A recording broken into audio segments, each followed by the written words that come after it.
Well, thank you for staying for the news. In our first story, Vice President of the United States of America, Kamala Harris, has expressed her intent to reinforce the USA's partnership with Ghana and other African countries as she arrived in Accra to begin a tour of the African continent. Kamala Harris, while delivering her first address, stressed that the aim of her visit was to hold discussions that would foster opportunities in various sectors of the continent, as she highlighted the important role Africa plays on the global stage. What an honor it is to be here in Ghana and on the continent of Africa. Today begins a week-long journey, first here in Ghana, then on to Tanzania, and then Zambia. On behalf of the President and our entire nation, we bring you greetings, and we are looking forward to this trip.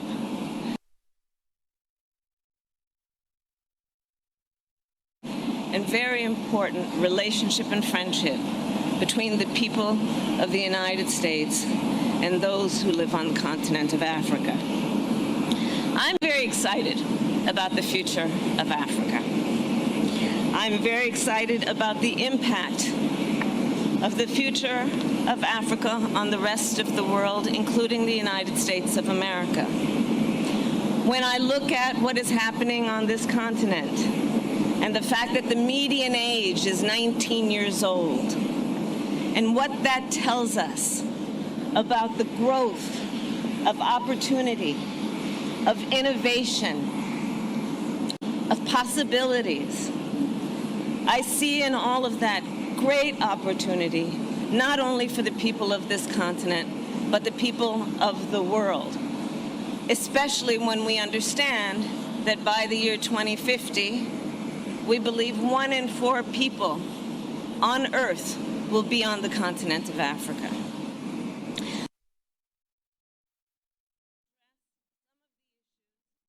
That relate to the partnership between this continent, its people, and the people of the United States, and to reinforce the work that we will continue to do together, be that on addressing the climate crisis, to supply chains, to our work together on international rules and norms.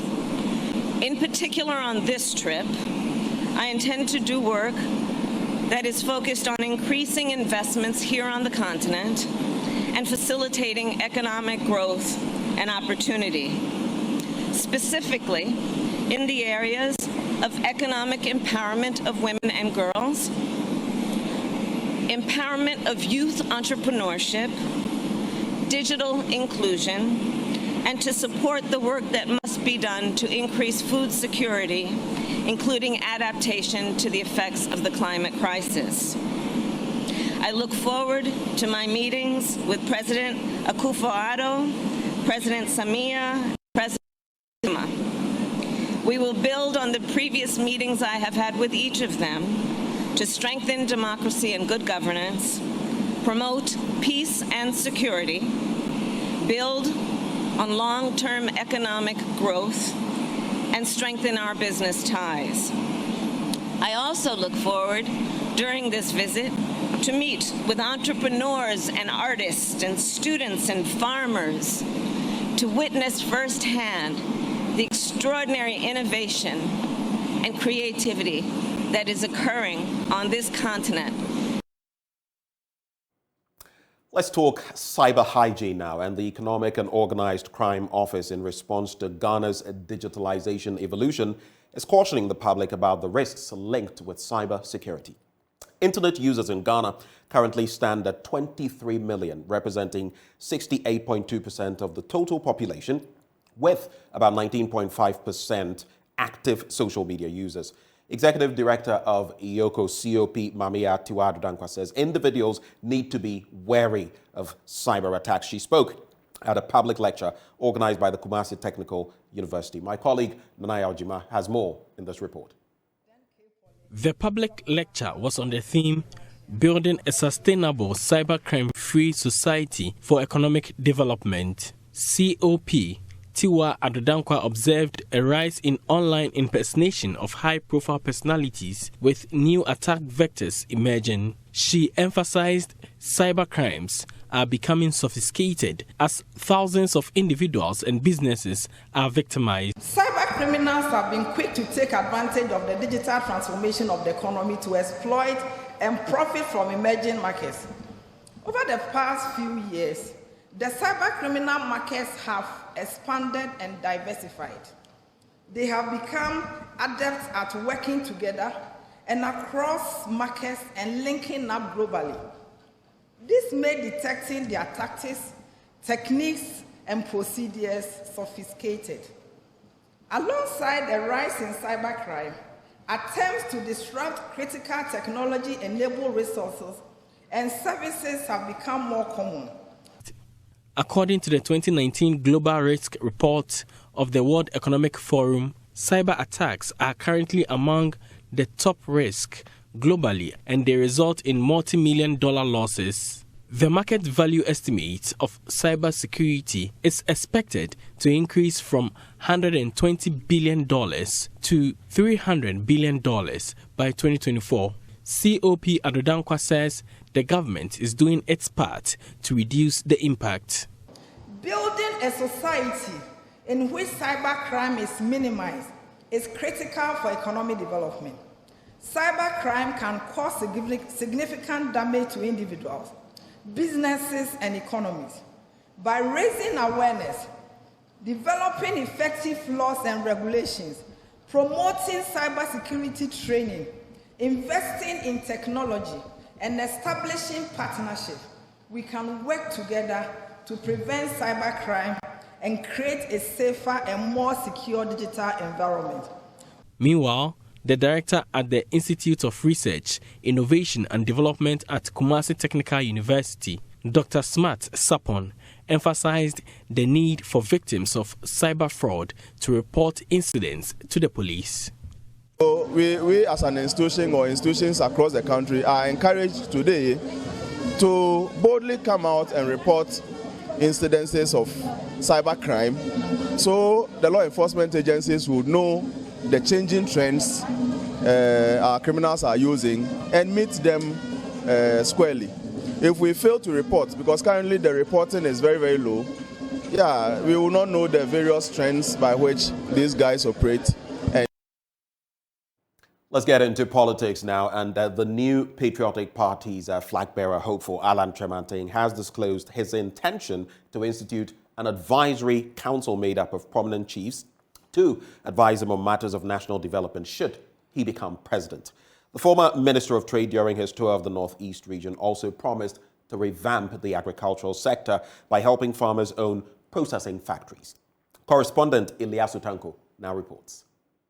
Mr. Tremantin's first port of call was at the Nairi, where he met with the Mamprugu overlord and his royal court members. He is the first high-ranking member of the MPP to have come to the palace in the wake of the controversy surrounding the enscalment of a new Boku Naba by the king of Mamprugu. His arrival at the palace was characterized by drumming and dancing by his supporters and campaign team members. Also present to welcome him were the East Mamprosi Municipal Chief Executive Rashida Mahama and the MPP chairman of Nalerugu Gambaga constituency. The MPP presidential flag-bearer hopeful was led into the Nairi by former Northern Regional Minister Boniface Sadek, who also introduced Mr. Tremantin to the king and his elders. Before the king and his elders, Mr. Tremantin explained why he wants to be president. He talks about his vision to rehabilitate the chieftaincy institution to give chiefs leading roles in pursuit of grassroots development. And make sure that in addition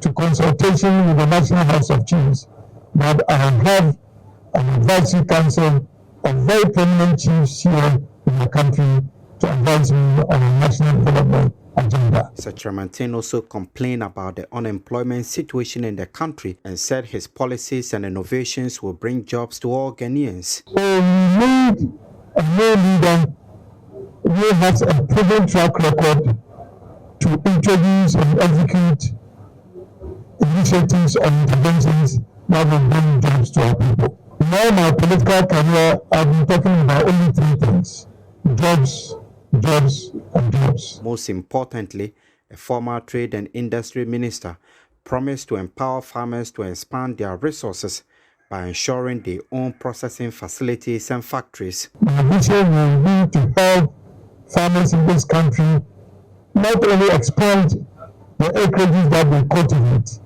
but also bring the full value of what they produce back to them. If I become president, by the grace of Allah, I'll make sure that farmers own their own processing facilities and factories. He ended his address by asking the Mamprugu king to bless and support his ambition. So the Royal Majesty, your son is before you, and I pray that he bless me once I'm back on this long journey. The king, on his part, welcomed Mr. Tremantin and his team to his palace and said as a father figure, he was ready and willing to work and support any candidate who will be chosen by the delegates of the party. That may God make it work based on your wishes.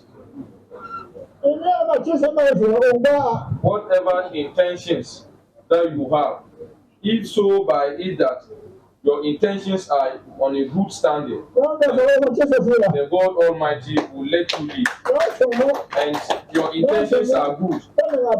May God bless you. From the chief palace, Mr. Tremantin moved to address the delegates on air before holding a physical meeting with them at a hotel in Nalerigo. You are looking for a flag bearer, but you are looking for a flag bearer who will become president. Yeah.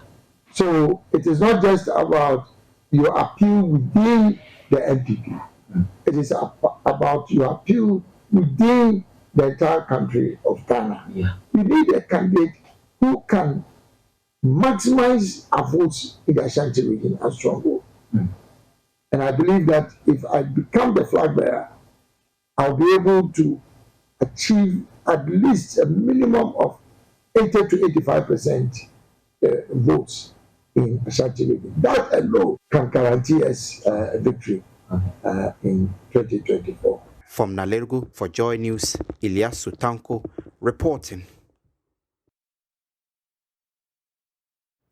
Well, staying on that front, another flag bearer hopeful of the New Patriotic Party, Kwabena Ejapong, says the continuous rollout of economic modules will not solve Ghana's economic problems. He wants government to restore order, discipline, and punitive measures for persons who dip their hands into the public purse. Rafiq Salam reports from Engineer Ejapong's campaign tour in Wa. Shortly before he met members of the Upper West Regions Council of Elders, regional and constituency executives of the MPP, Kwabena Ejapong, in an exclusive interview with JoyNews, refuted the narrative that politics is about money.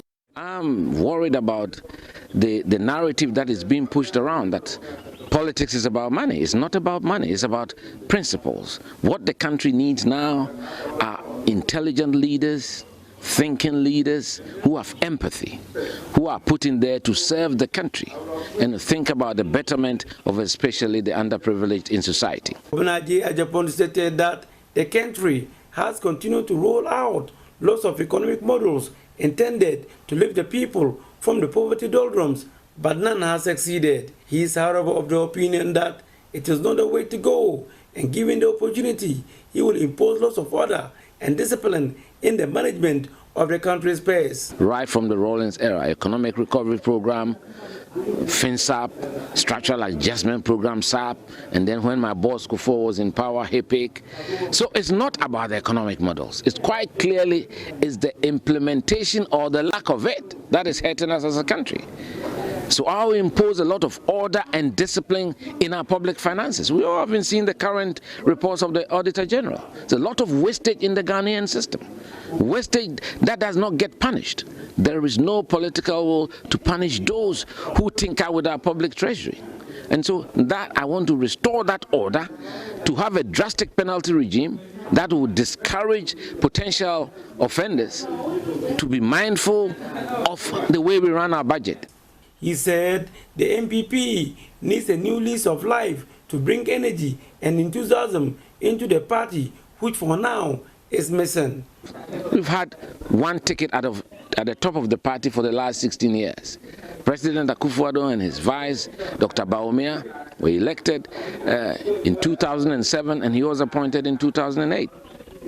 And I think change is good for politics. And that's why we have a 2-term limit to presidential politics. Change brings new ideas, new energy, and orchestrates a new inspiration. That's what we need in our country.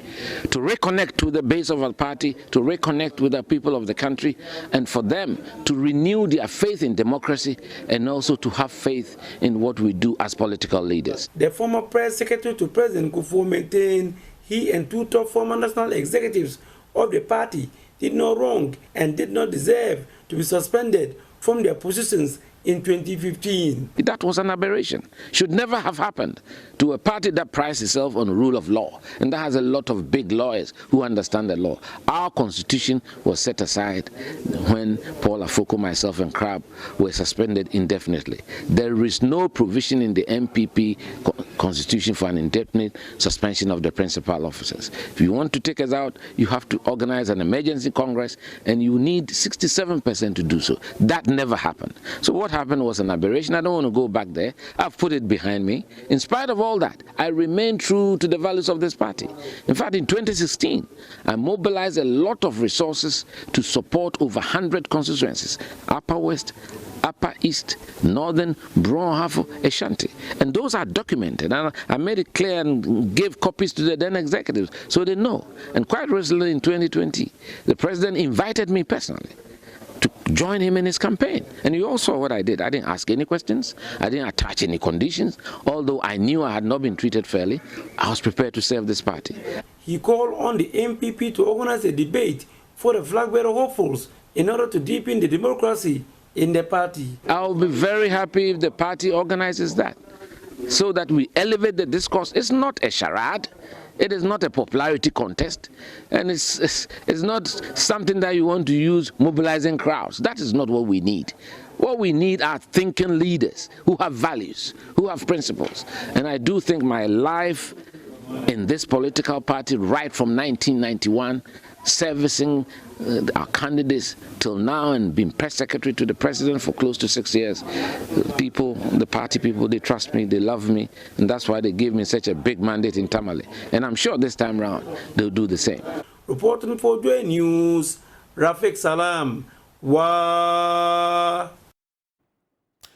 From politics, let's talk access to health. A non-governmental organization, Moving Health, has donated 5 tricycle ambulances to 5 outlandish communities in the Sissala East municipality to aid their emergency services. Chief Executive Officer of Moving Health, Isaac Amwa-Kwanzaa, noted that apart from the tricycle ambulances working to reduce maternal deaths in the municipality, they would also improve the local economy of the area. Once more, Rafiq Salam reports. The increasing cases of maternal deaths in the Sissala enclave in time past has been attributed to inadequate emergency services in the area. Residents often struggle to transport seriously sick persons or women who are in labor at outlandish communities to hospitals on time for medical attention, sometimes resulting in their deaths. Country Director for Virtue Foundation, Mohamed Issa Batagale, recounted one of many instances that he has to yield to pleas from stranded family members of women who are in labor to transport them with his car to the Tumu Municipal Hospital. There was a young lady in labor that had been attended to by a traditional birth attendant, and unfortunately she couldn't deliver. She became weak and couldn't even sit on a normal motorbike. So I was pleaded to give her some support to the main hospital. Bringing her to my car, I saw a very weak and frail young lady. The lady accompanying her was actually even saying out of frustration that the mother passed to eternity because of this. And I said that, okay, then why don't we try to get her to the hospital? Out of fear, we sped actually. And upon reaching one community, we ran into a speed ramp and she delivered in my car. Rushing her to the hospital, I took a picture of her and then sent to my bosses back in the state, indicating the plight of the rural woman. in an attempt to give life, most of them lose their lives. What can we do to help? And it is based on that we improvised 2 tricycle ambulances, one station in Bugubale, another one station in Bano. It is based on that we are able to raise some data. Then we felt the need to invite a group that are focused on health emergency transport system. Worried about the incident, he quickly connected with Moving Health, a non-governmental organization that has a mixture of social health workers and engineers who come together to fabricate affordable emergency transportation for rural areas in the country. Moving Health has been in the Sissala Enclave since 2019 and provided the first tricycle ambulances in 2021 to 5 communities on a pilot base. Some concerns were however raised in the usage of the tricycle ambulance by the residents in a feedback and data collected by Moving Health and presented by its development lead, Stephen Majo. So one thing we know is that delay in accessing emergency healthcare transportation is one of the reasons why we have some mortality cases, and this is one thing that Moving Health is trying to solve, the ease in trying to access emergency transportation.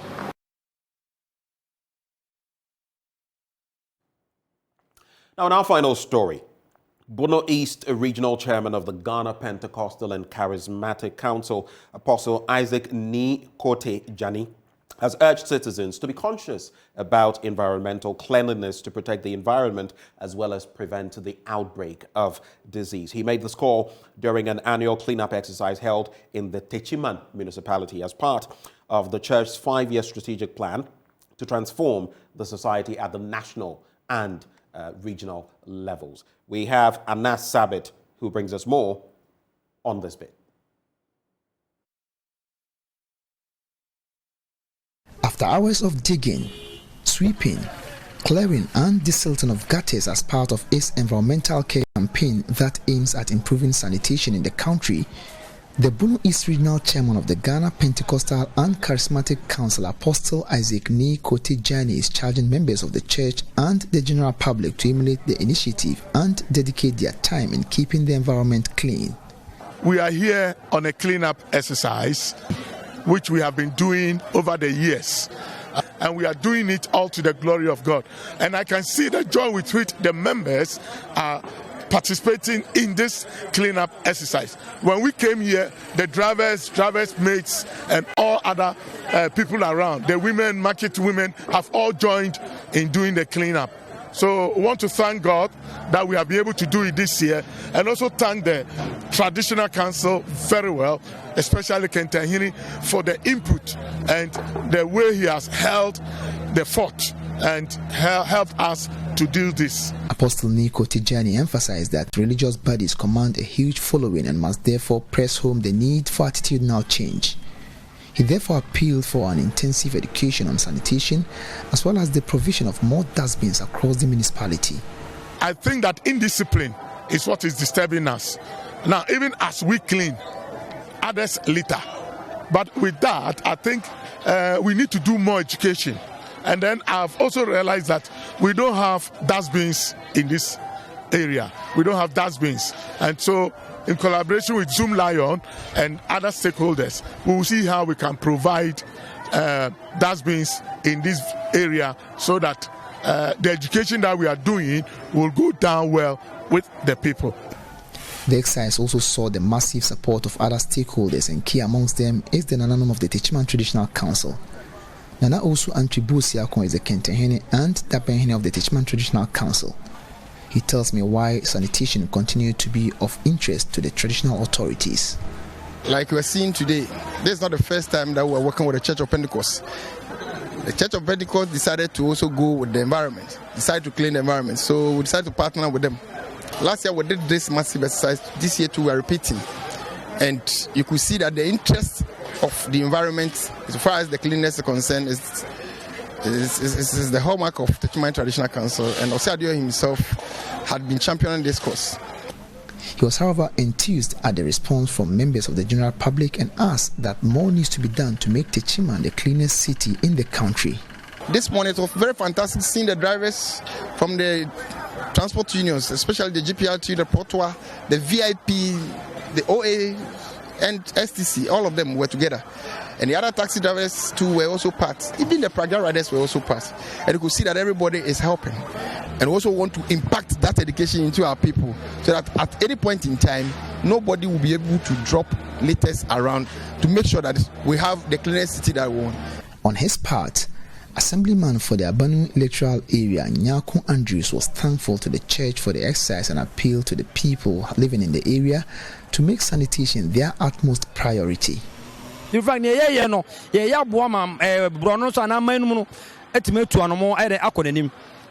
stage na wura no yetim fa ni na ntuzu mi lion so es oboa na zumi so boa ebe boa ya makura eden ayefefe ma obi kura sima o se techuma enie.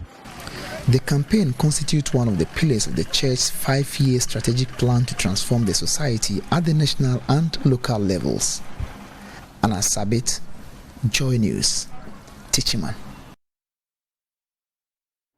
It's a wrap for the news, fellow Ghanaians, but do stay with us. The news review is right up next.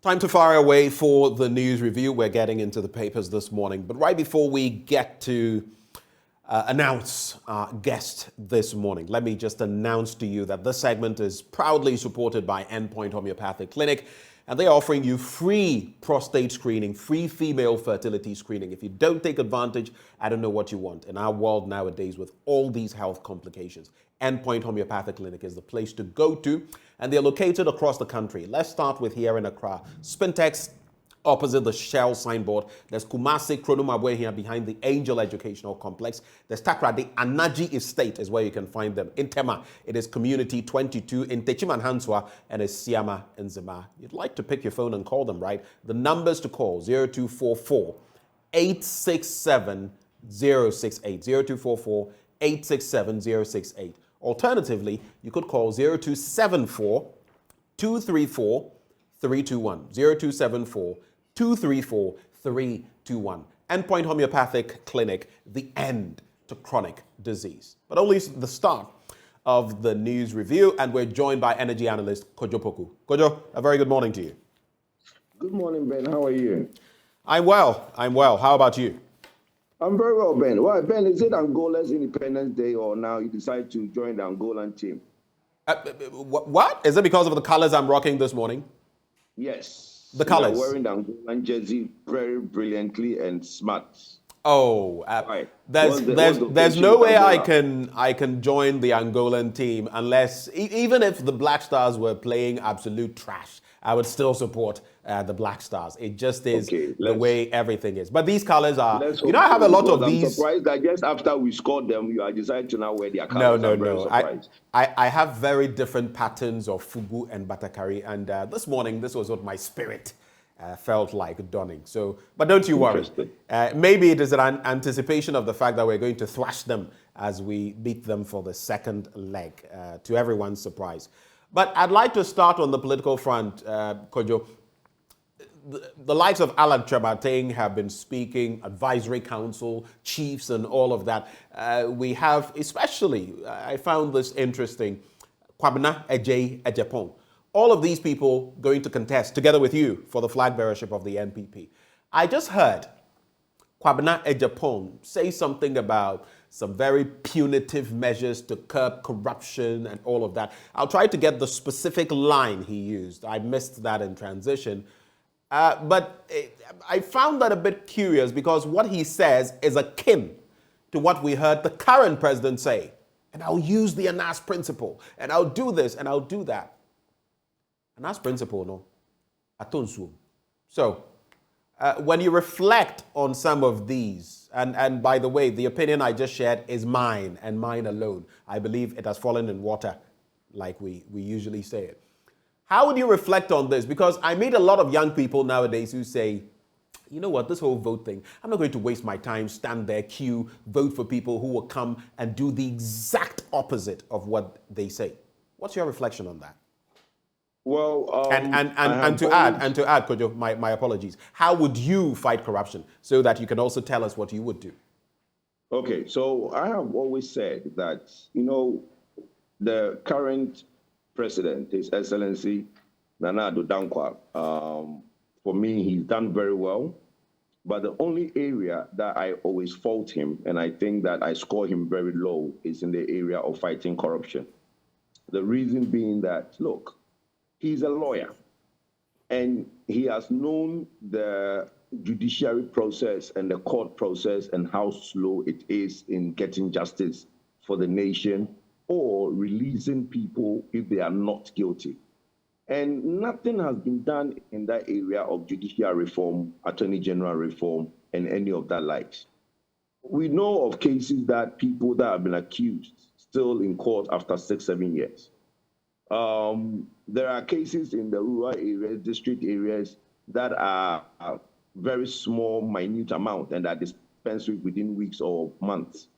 Right now, we come where somebody has taken billions and billions of dollars, and the cases drag on and drag on and drag on.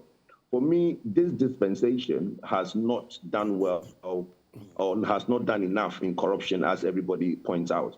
I, Kojopoku, have always said that I have petitioned the special prosecutor on these meters.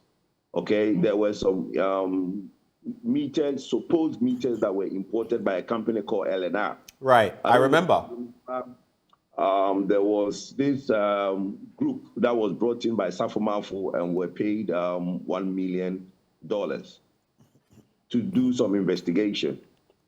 And that company did a very brilliant investigation, but for some reason, the report that they ended up with was shelved. When my institute did the release on the LNR metering ECG, this is something that goes into about $50-something million, right? Now, we now petitioned, the company gave us the report that they did that was shelved by the government. We found it very strange because that investigation was very detailed and had all the evidence attached. They tracked the money, where the money went, who took what, and names were in this report. So when we took that, we basically put a letter on top of it and petitioned the special prosecutor. We only got a reply that, yes, we received your petition and we will look into it. As I speak to you today, nothing. Okay? So for me, it's sad that we are fighting corruption the way there are a lot of people that should clearly be in court fighting for their life or should be in jail. And to your question, how would I fight it? I have put out there numerous of reforms that I would do. One, I think that all criminal cases should not last more than 2 years. So we should reform our judiciary and court processes so that the appeals, the initial rates, and all those things, all that, okay, is done and the trial within 2 years. Then you need to reform the Attorney General. The biggest problem in the courts is how our Attorney General is more like the civil service bureaucracy. So when somebody is writing to the Attorney General, he writes to the Attorney General himself. Maybe a state solicitor went to court. There is a writ that is to be filed. When they serve the Attorney General, it goes to the Attorney General himself. Then it goes through the bureaucracy before it gets to the state attorney. Let's say the adjournment in court was for 4 days.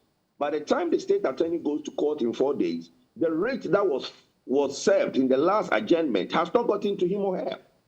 Okay, so we need to reform the Attorney General. Thirdly, I will put an Attorney General lawyer or an attorney, state attorney, in every ministry.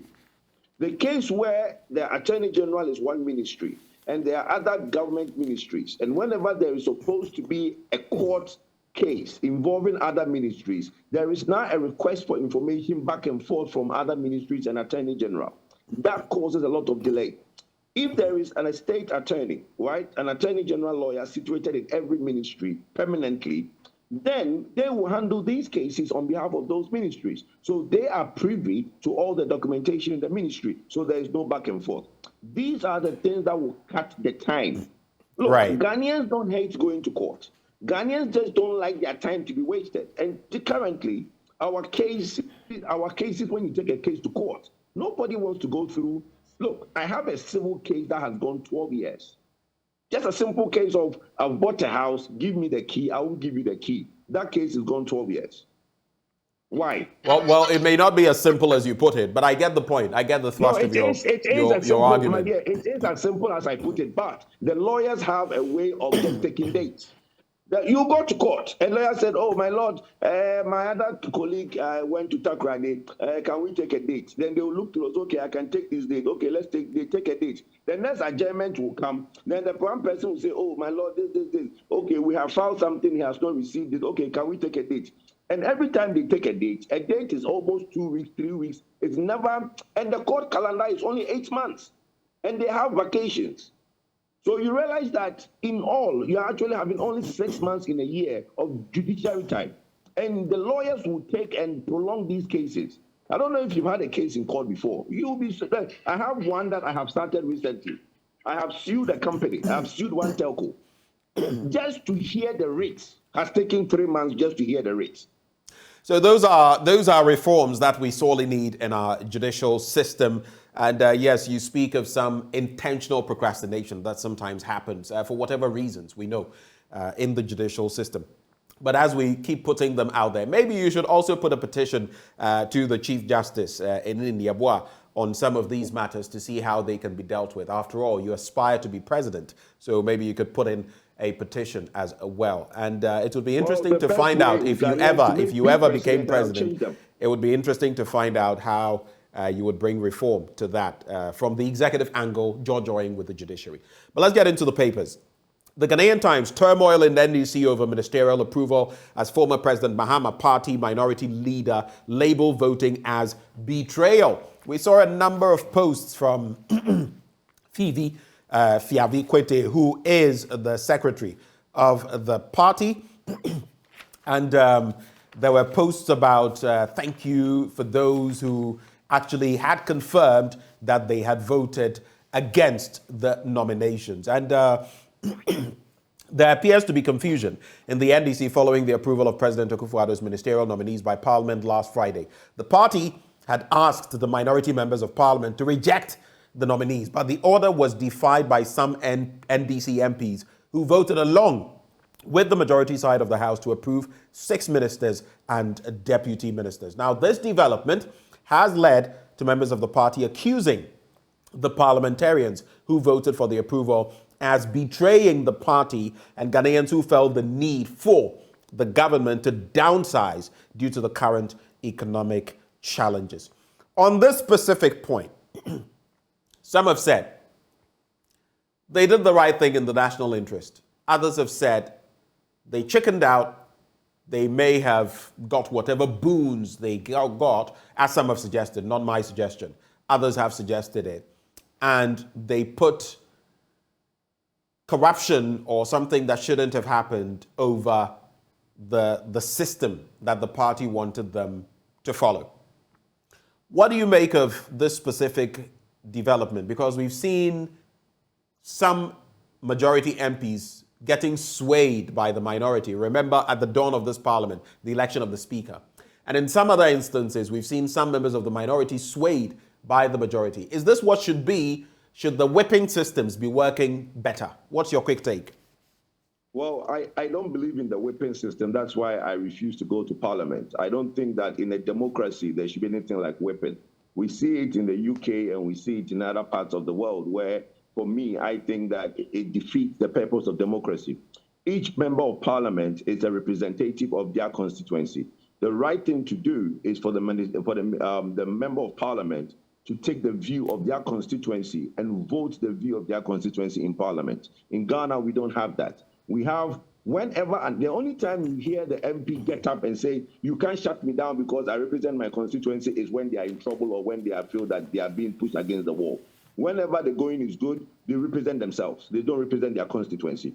So for me, what they did is a good thing. Look, governance is for all. What if, just a quick point, what if they did that not because they felt it was in the national interest, but they did that because, and again, I'm saying, like some have alleged, they were compromised, so to speak. Well, so to speak, if they did it for those reasons. What then would you say about that? I will not entertain that conversation because we don't have proof. It's only alleged. The people are speculating. We don't have proof. doesn't mean that we never get proof of these things. It's like the businessman who came. It's like the businessman who came and allegedly we knew that it happened. About it he supposedly gave money when the finance minister was in hot waters. We never got to know who this minister was. It was clear that the leadership of Parliament knew exactly who this was. So, I mean, this game we can play it all day. We can't impugn the integrity of the House that we have, the second chamber, which is the second arm of the legislature, which is the second arm of government that we have. We can't impugn the integrity of the members of that House with allegations, unfounded things like, oh, people were bribed to vote that way or this way. Look, there are members of Parliament, if they know who took what, they should take them to the Privilege Committee. They have laws and rules in Parliament that check these things. There's a Privilege Committee that will do that. We have seen clearly a member of Parliament who went to vote, knowing very well that it was a secret vote, videotaped his voting and broadcast it onto the internet. What happens to people like that? So those are the things we should deal with. Those are the things we should talk about, okay? Not to now come and say that people were bribed. Who bribed who? Does anybody have proof of a bribe? So we should stop those allegations that we keep laboring on some of these things. Let me make my point. My point is that, look, democracy is for all. Governance is for all. Now, if you are saying that we don't have an agreed minister, you are not going to vote for an agreed minister, but then you want improvement, development in agric. How do you get that? The conversation of downsizing government. Look, there are something called private members' bill. If the minority feels so strongly about the size of government, they should introduce private members' bill to amend part of the constitution that will force the executive to reduce its size. To what end? To what end? We know the numbers in Parliament. This president, from the standpoint of the executive, has not shown any willingness to downsize. I mean, to be fair, just let me make my point and I'll let you come in. To be fair, we moved from about 126 ministers, decreased in certain areas. Now we're at 86. But after the calls, for how long the calls have been going in terms of reducing the size of government, it doesn't appear we're going any further. Plus, with the numbers in Parliament, there's not much you can do. You can, because, Ben, listen to me. That is the act of the executive. The parliamentarians, which is the legislature arm of government, there is something called legislation through discussion, through dialogue. There are members on the majority side who feel strongly that there's a lot in Parliament. My point is that there is an act in our Constitution that says that, there's an article in our Constitution that says that majority or more than 60% of our ministers have to come from the legislature. Okay? Are the legislature prepared to amend that? They wouldn't. Let's ask any parliamentarian if they are prepared to amend that act that article in our Constitution where it says that the majority of ministers have to come from Parliament. Would they reduce that number? Well, you're corroborating my point exactly. So again, yes, but the point is that it's both sides. So it's not only minority or majority side. MPP, NDC side parliamentarians will not amend that act. All right, because they benefit from it. I think there's clarity on that. Let's make some tracks. There's also this one interesting bit. Alleged coup plotter McPalm dead. You remember him. The chief executive officer and owner of Citadel Hospital at Alajo, Accra, Dr. Frederick Yao McPalm, one of the 9 persons standing trial for abetment of crime and alleged treason, has passed. Now, Dr. McPalm was said to have collapsed in his house and was rushed to the hospital where he was pronounced dead.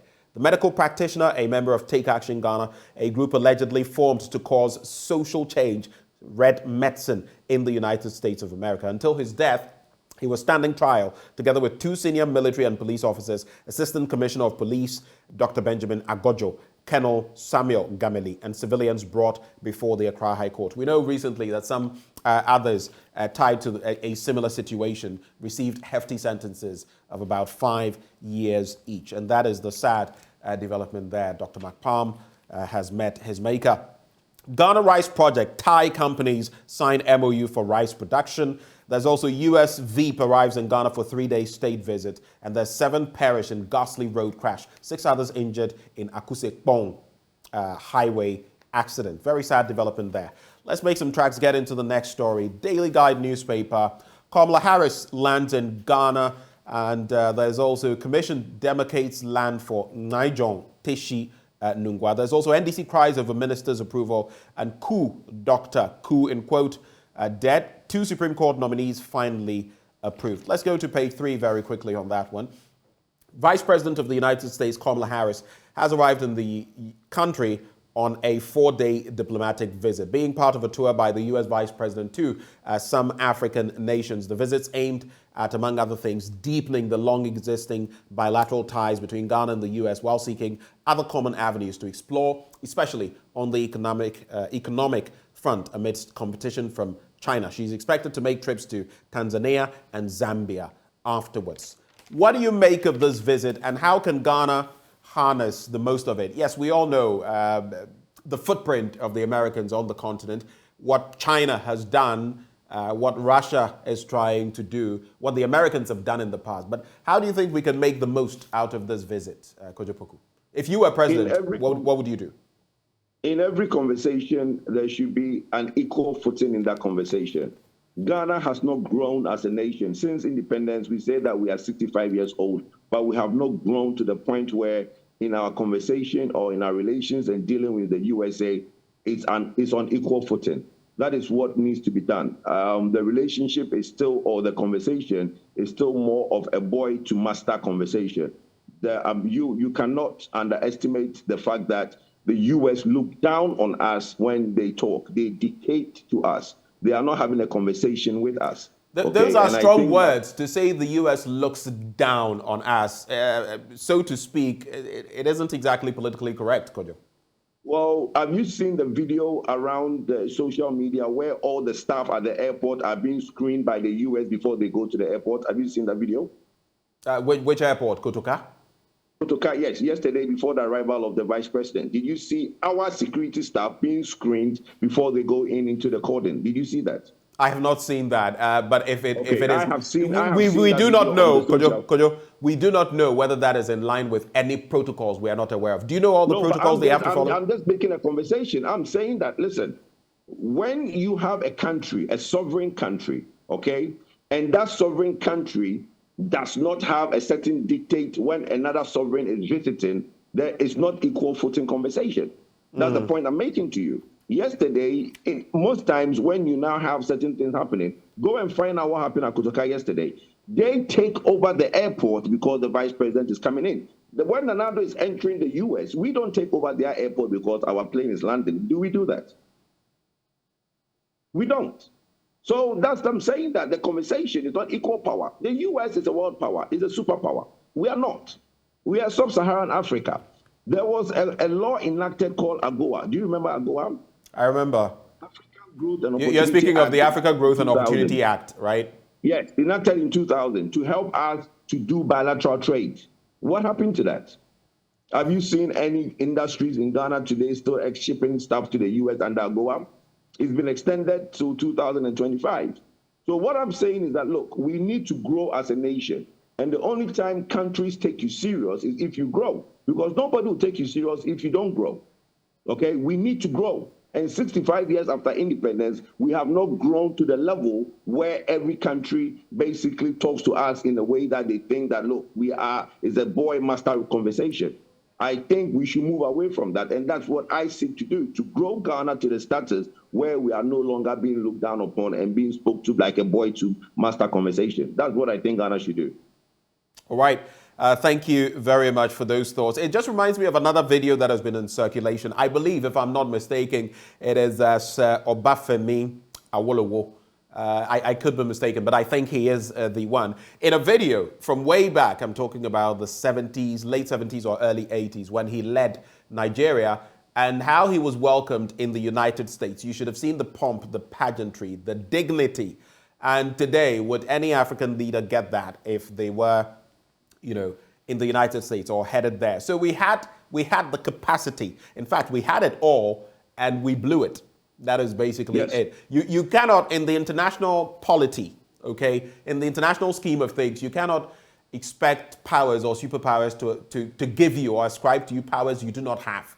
We're a small country, large population, all the same, large on human resource, large on natural resources. We've simply not used them, and because of that, we'll always be at the butt of certain things. It is our reality. And until our leaders do something different, that's why I'm saying that we can't expect anything else. Man, that's why I'm saying that we have not grown.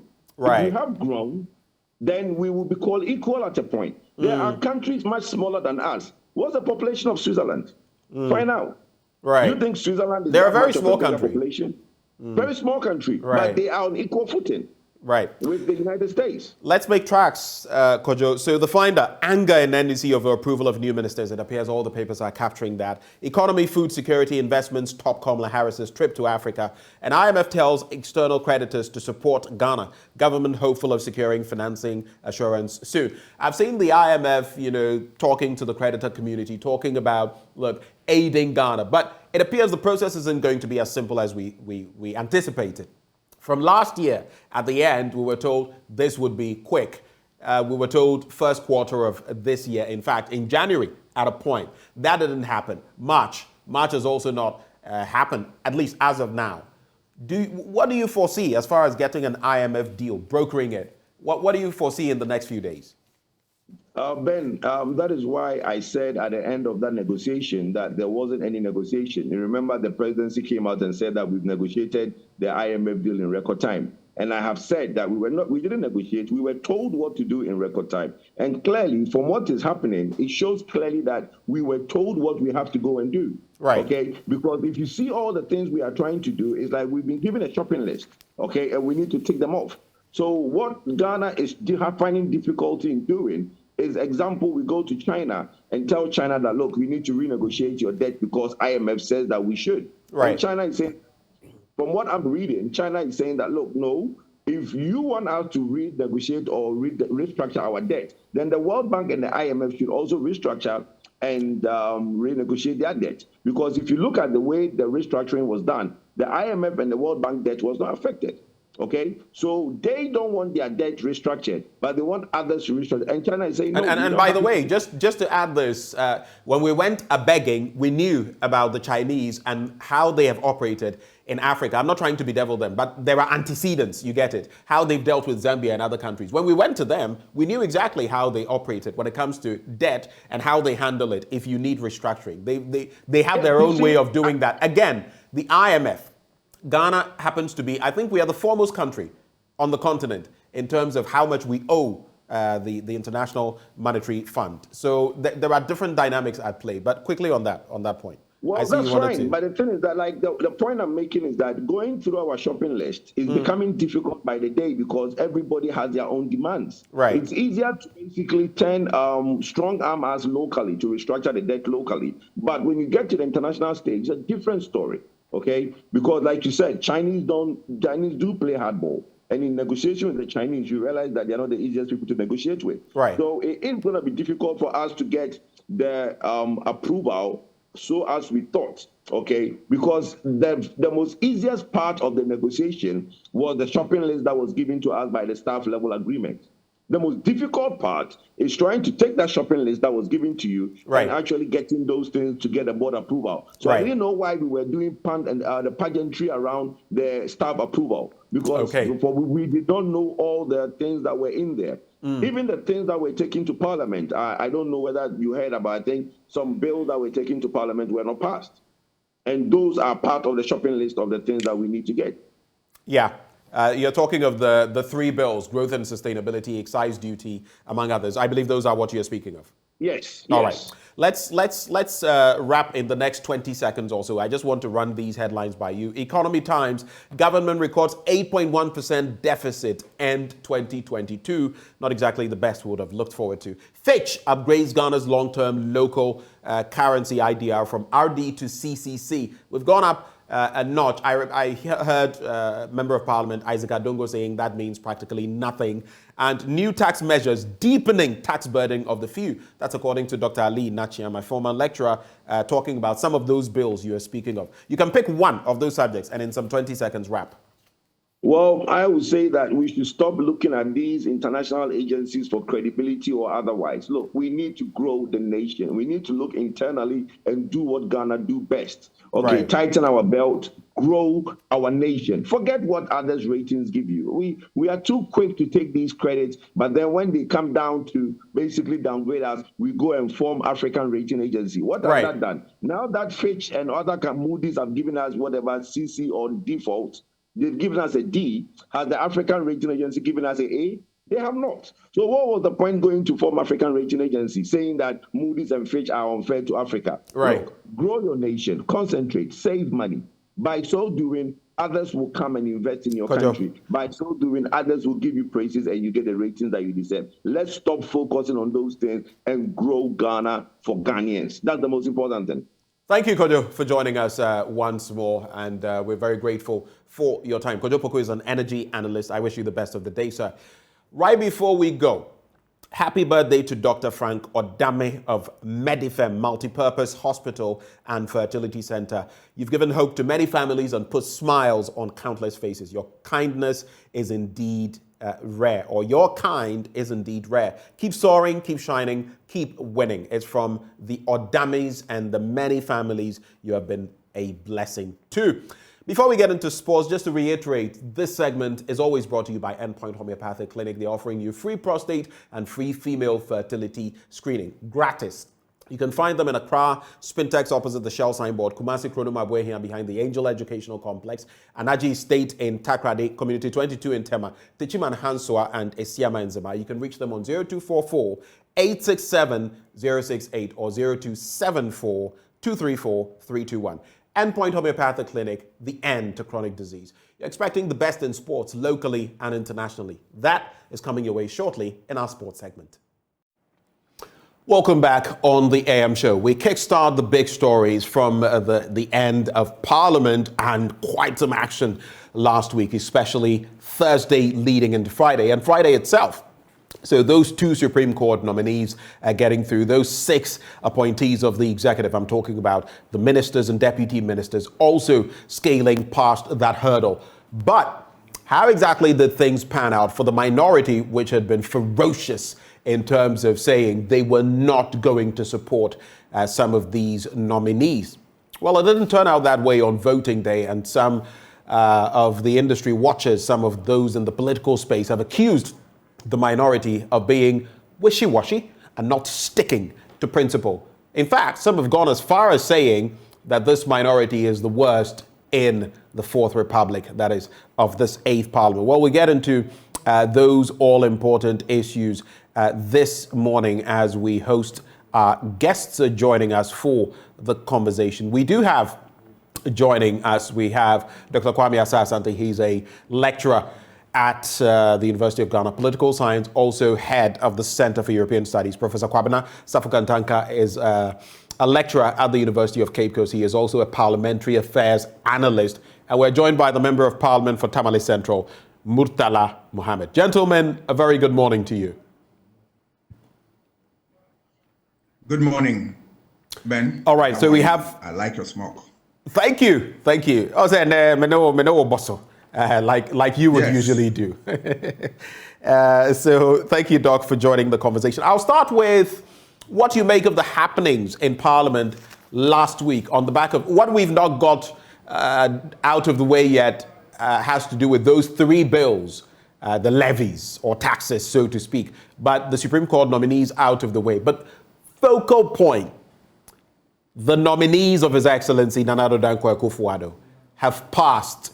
They have gone through. There was talk that the likes of Katie Hammond were a bit anxious about how things would go, but things went their way by and large. What do you make of that entire process? Before we get into the minority, and let's just look at the process, everything that happened. What do you make of it? It was a good one, but before I start, let me say hello to my friends on Zoom, and then those who are also watching us. It went well at the beginning. We saw the NDC, which has said time and again that they were not going to allow the president to add any number to the existing, ministerial numbers.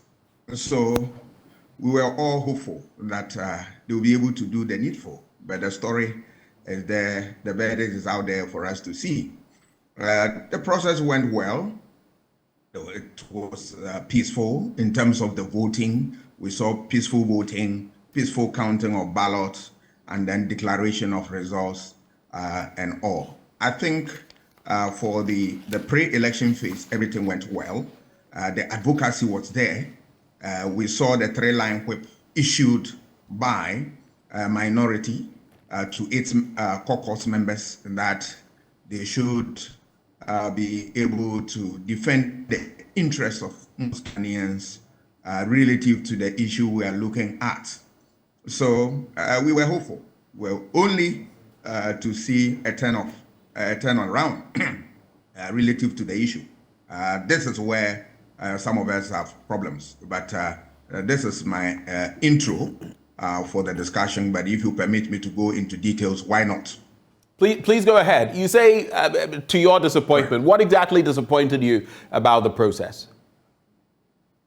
One, if you look at the promises the NDC gave us, that they were going to make sure that not even one person will be added onto the existing list of, I think, 83 or 82 ministers of state.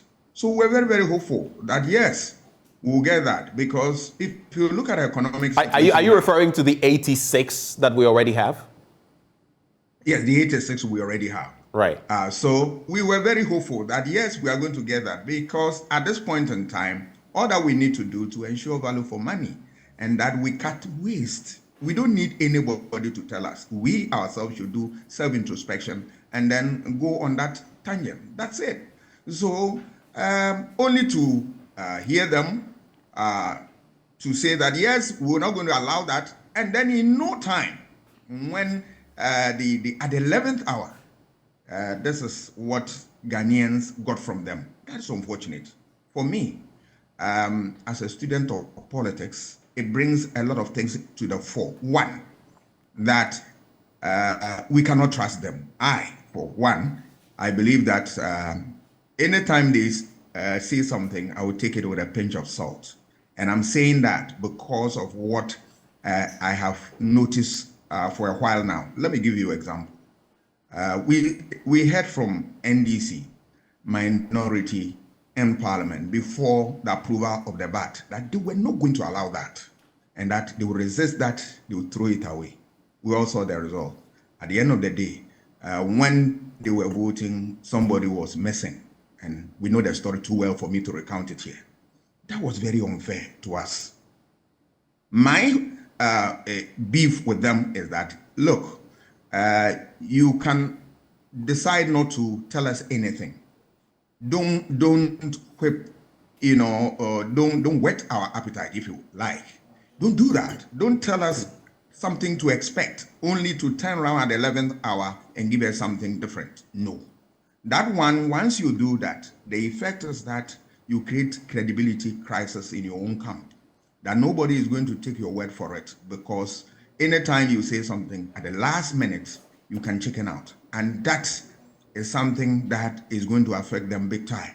Because if you all look what you have done, we have taken political notice of it, which of course we have taken. And when we are voting, we can show you the door, all right? Our power lies in the fact that we will vote when the time comes for us to renew their mandate. So that is one thing they should not take us for granted with. The second issue is that you realize that they were not interested in the national issue, but their parochial, individual interests. Why am I saying that? This is the cry of a lot of Ghanaians. For Christ's sake, we would have loved them to what? Defended the people of this country by voting against the nominees. What did they do? So, here you are. They gave massive votes. If you look at the statistics, all right, they voted. People have argued that how do you even disaggregate who voted for who and all that? The question is that if you have allowed, if they have voted that 136 massively, you realize that it would have exposed those in the majority if all of them even voted for their candidate, because you and I know that not all of them were present. At least 3 were out. Out of the 138, 3, it becomes 135. And if you voted 136, we would have seen the difference. So they have no case. It was deliberate. They were not interested in the interest of Ghanaians. They were doing their individual bidding and the rest of it. That's unfortunate. But I also, as a student in this area, I understand from the perspective of the system of government that we have in place. This system of government is a hybrid. So it has both presidential and parliamentary features. Right. And one of the features of the presidential system is the weak party discipline, which is associated with the system, that you can't whip members to line. That is, the party cannot whip 8 members in parliament to line to vote in a certain direction, because there is a fixed tenure for the president and for the government. All right. Provided the president is not impeached, he will run his term, full term, without any problem. But if you are operating a parliamentary system of government where there is a vote of no confidence, that any major policy that is defeated on the floor of the House can see the exit of the government, then the story would have been different. You will see that people would toe the line of their political party and do the bidding of the party.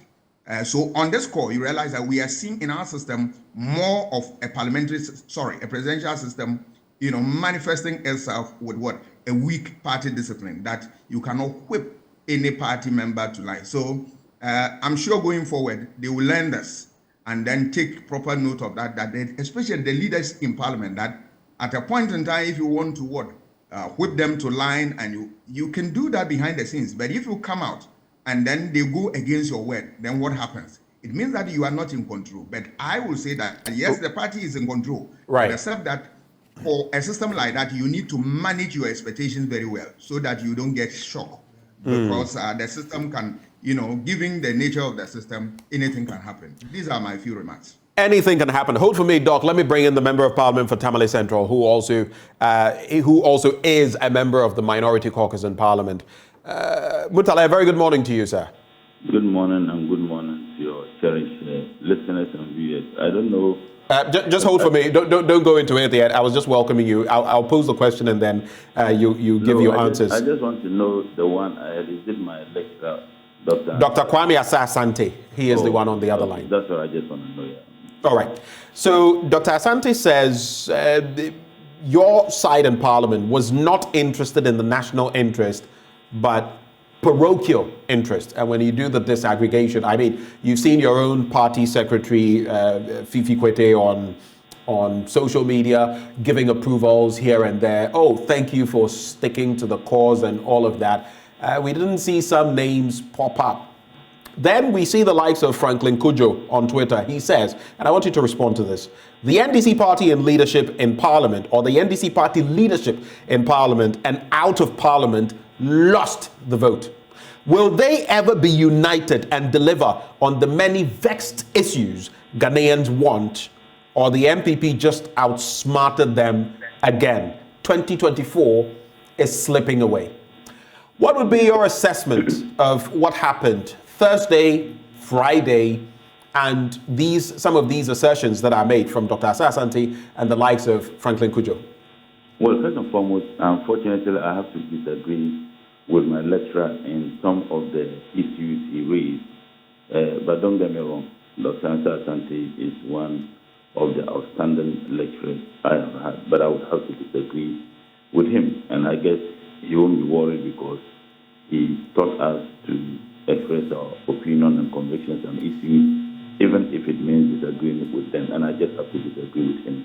In the first place, not 3 members of the MPP were absent. That is not an accurate information. As a matter of fact, only Adjua Safo was absent.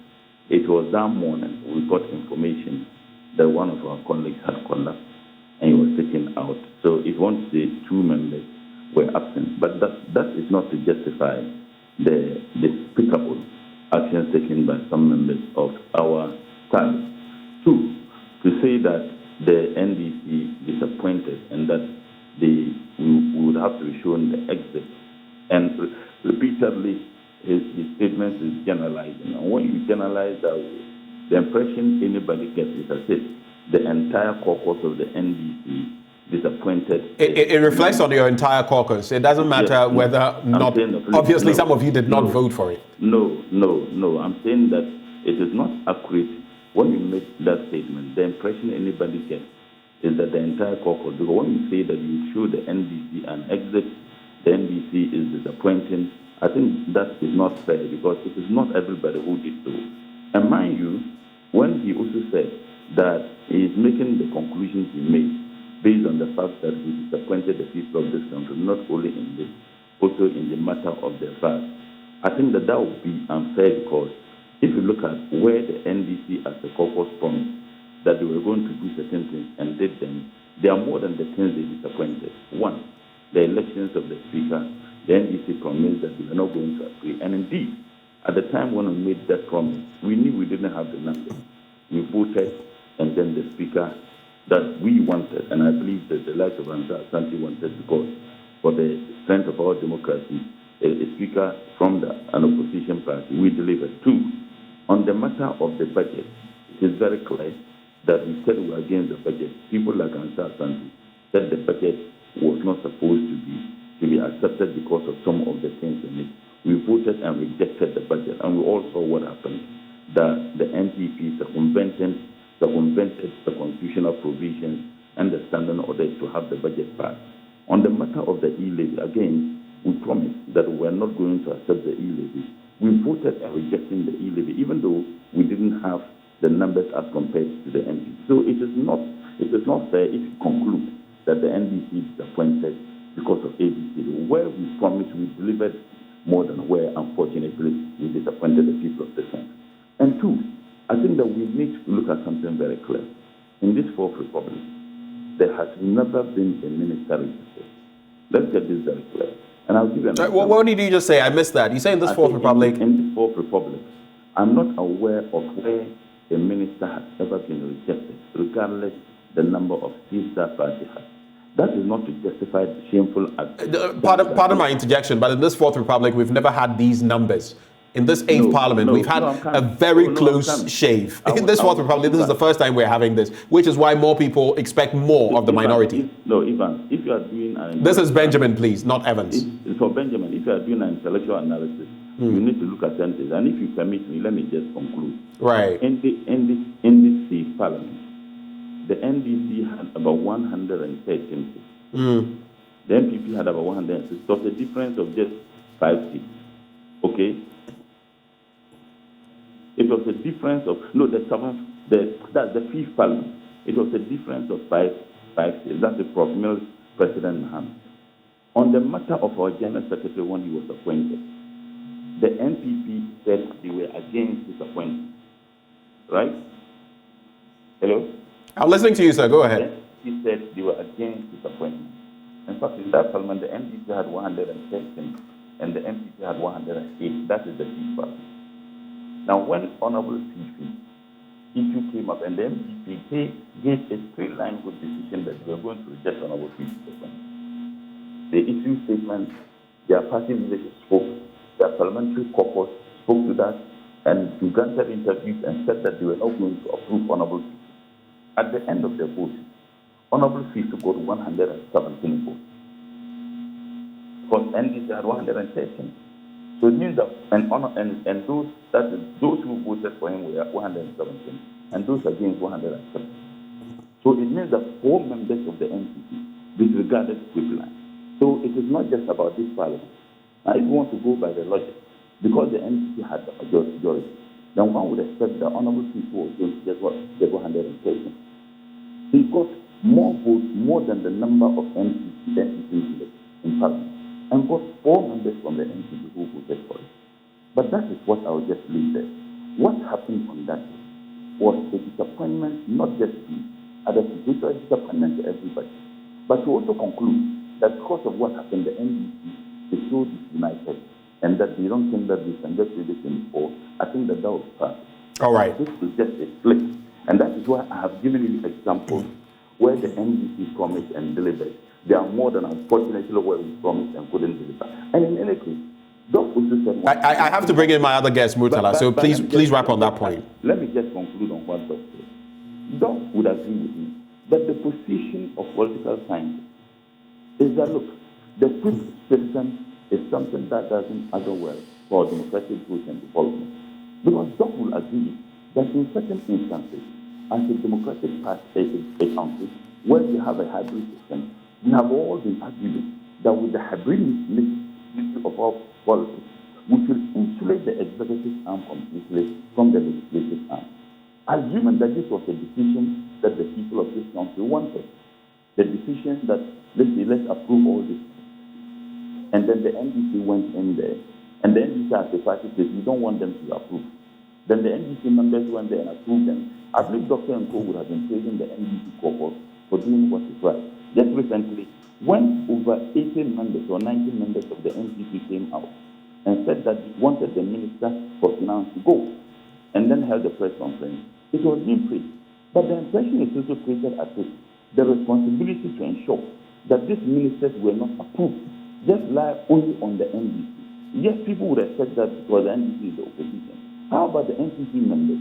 Some of them all agree that our expenditure is ballooning, and therefore there was a need for us not to approve this minister. So I think that is the angle I want to look at the issue. And if you want to have an intellectual discourse, I think that we need to be looking at it in both sides. It is embarrassing, it is shameful that some NDC members did that. Unfortunately, you don't even know those who voted to approve them and those who voted not to approve them, because everybody is claiming that I did ABC. But the bottom line is... Okay, Murtala, we would have to hold you here and bring in the other guests as well. Thank you. Just hold for me.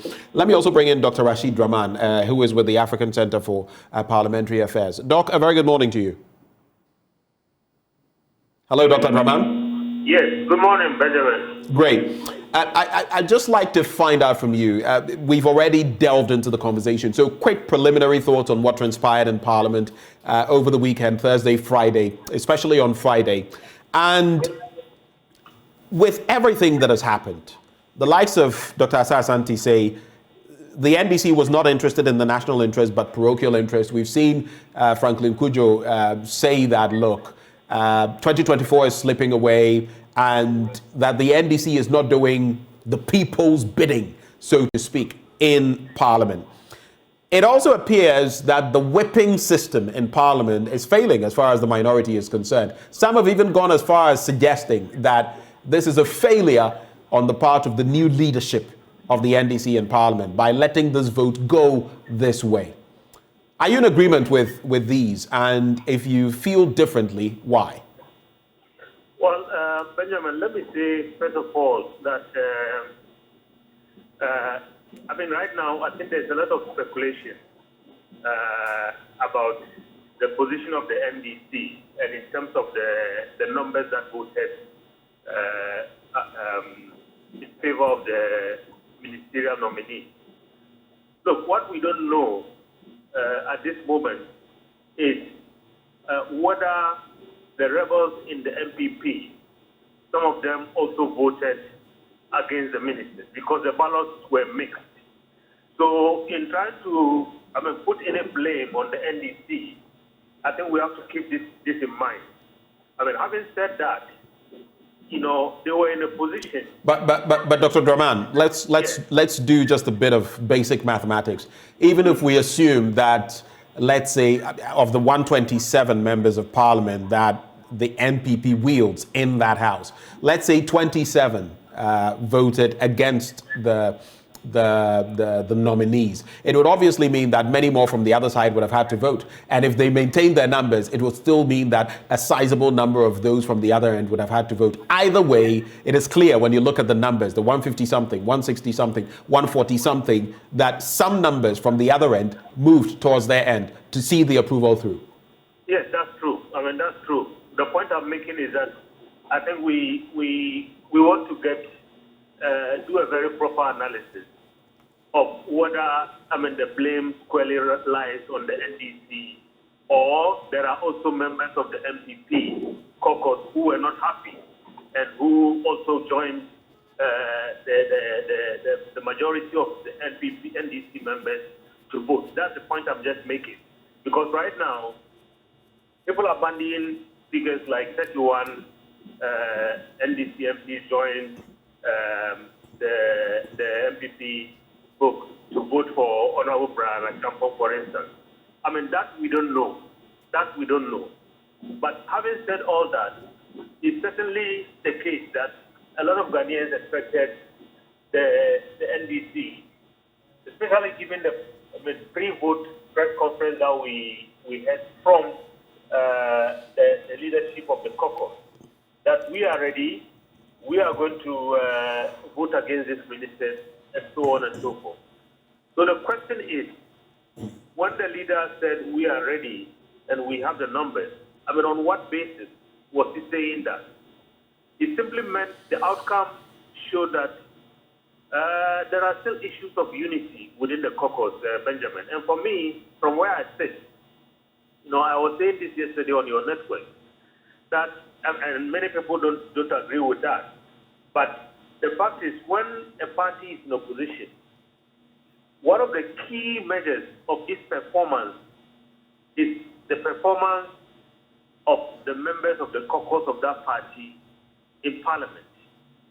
And if the party has to project an image of a credible alternative, of a government in waiting that's the better alternative, then I think the caucus in Parliament, must be seen to be working very much in sync with the party leadership, to the extent that we don't see any disagreement.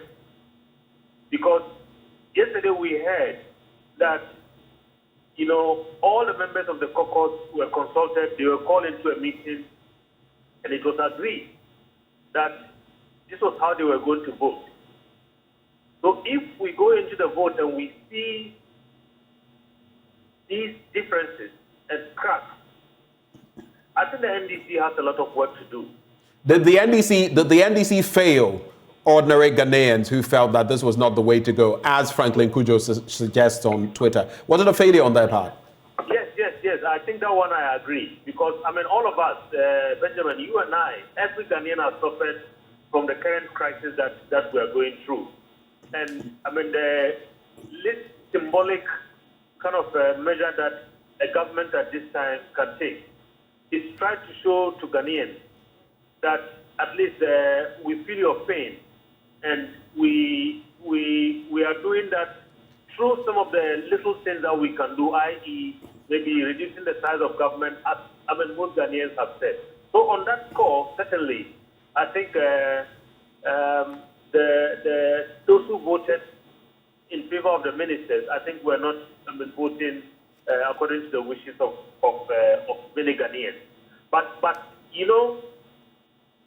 at the root of it is that there are very serious issues and very serious cracks within the NDC, and I think it's not too late.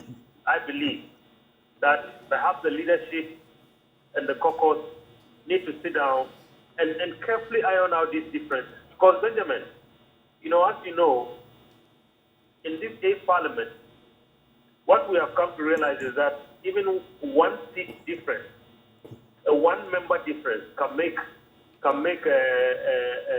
decide whether a party is in majority or is in minority. Right. And so it is in their interest and in the interest of Ghanaians that they close their ranks very, very quickly. Right. Because if you have, maybe this might be a backbench revolt, just like what we saw in the MPP when they were calling for the head of the minister. And this can translate, this can go down to the constituencies, and this can go down to how people are going to vote. We have seen in this country instances where people voted skirt and blouse. They will vote for an MP and vote against the party's presidential nominee, or vice versa. I think their strategies, the strategies in the NDC, I think should consider all these factors. Right. And quickly make sure that they get their acts together. All right. Doc, very insightful. Let me bring in Professor Safo Kantanka, a lecturer at the University of Cape Coast, also a parliamentary affairs analyst. Prof, good morning. Good morning, Benjamin. Last week, we were talking about this same subject, and you had a bit of a disagreement with Murtala Mohammed, who's on the line, together with, the other representative as well. Today, after what has happened in Parliament, one, what would be your assessment of what transpired? Were you surprised in any way? And two, some have said this plays out badly for the new leadership of the minority in Parliament, led by Dr. Kasila Atuforsen, that the whipping system didn't work, that they thought they had numbers on their side, but apparently, as we say in Chi, no mwada, and so they were asleep, but their legs were outside of the cloth or outside of the tent. How do you respond to these? Thank you very much, Benjamin. I would say that I'm not surprised at all. I wasn't surprised, and I'll come to the reason why. And also why I think the minority failed. I'll come to that. But before then, let me chip in that. That was Friday program.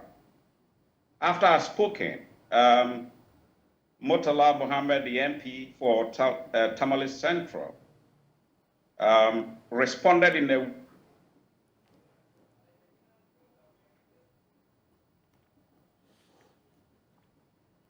I had listened to JoyNews in the morning, and that according to the reporter, the minority had attempted to negotiate or trade off certain things, especially in relation to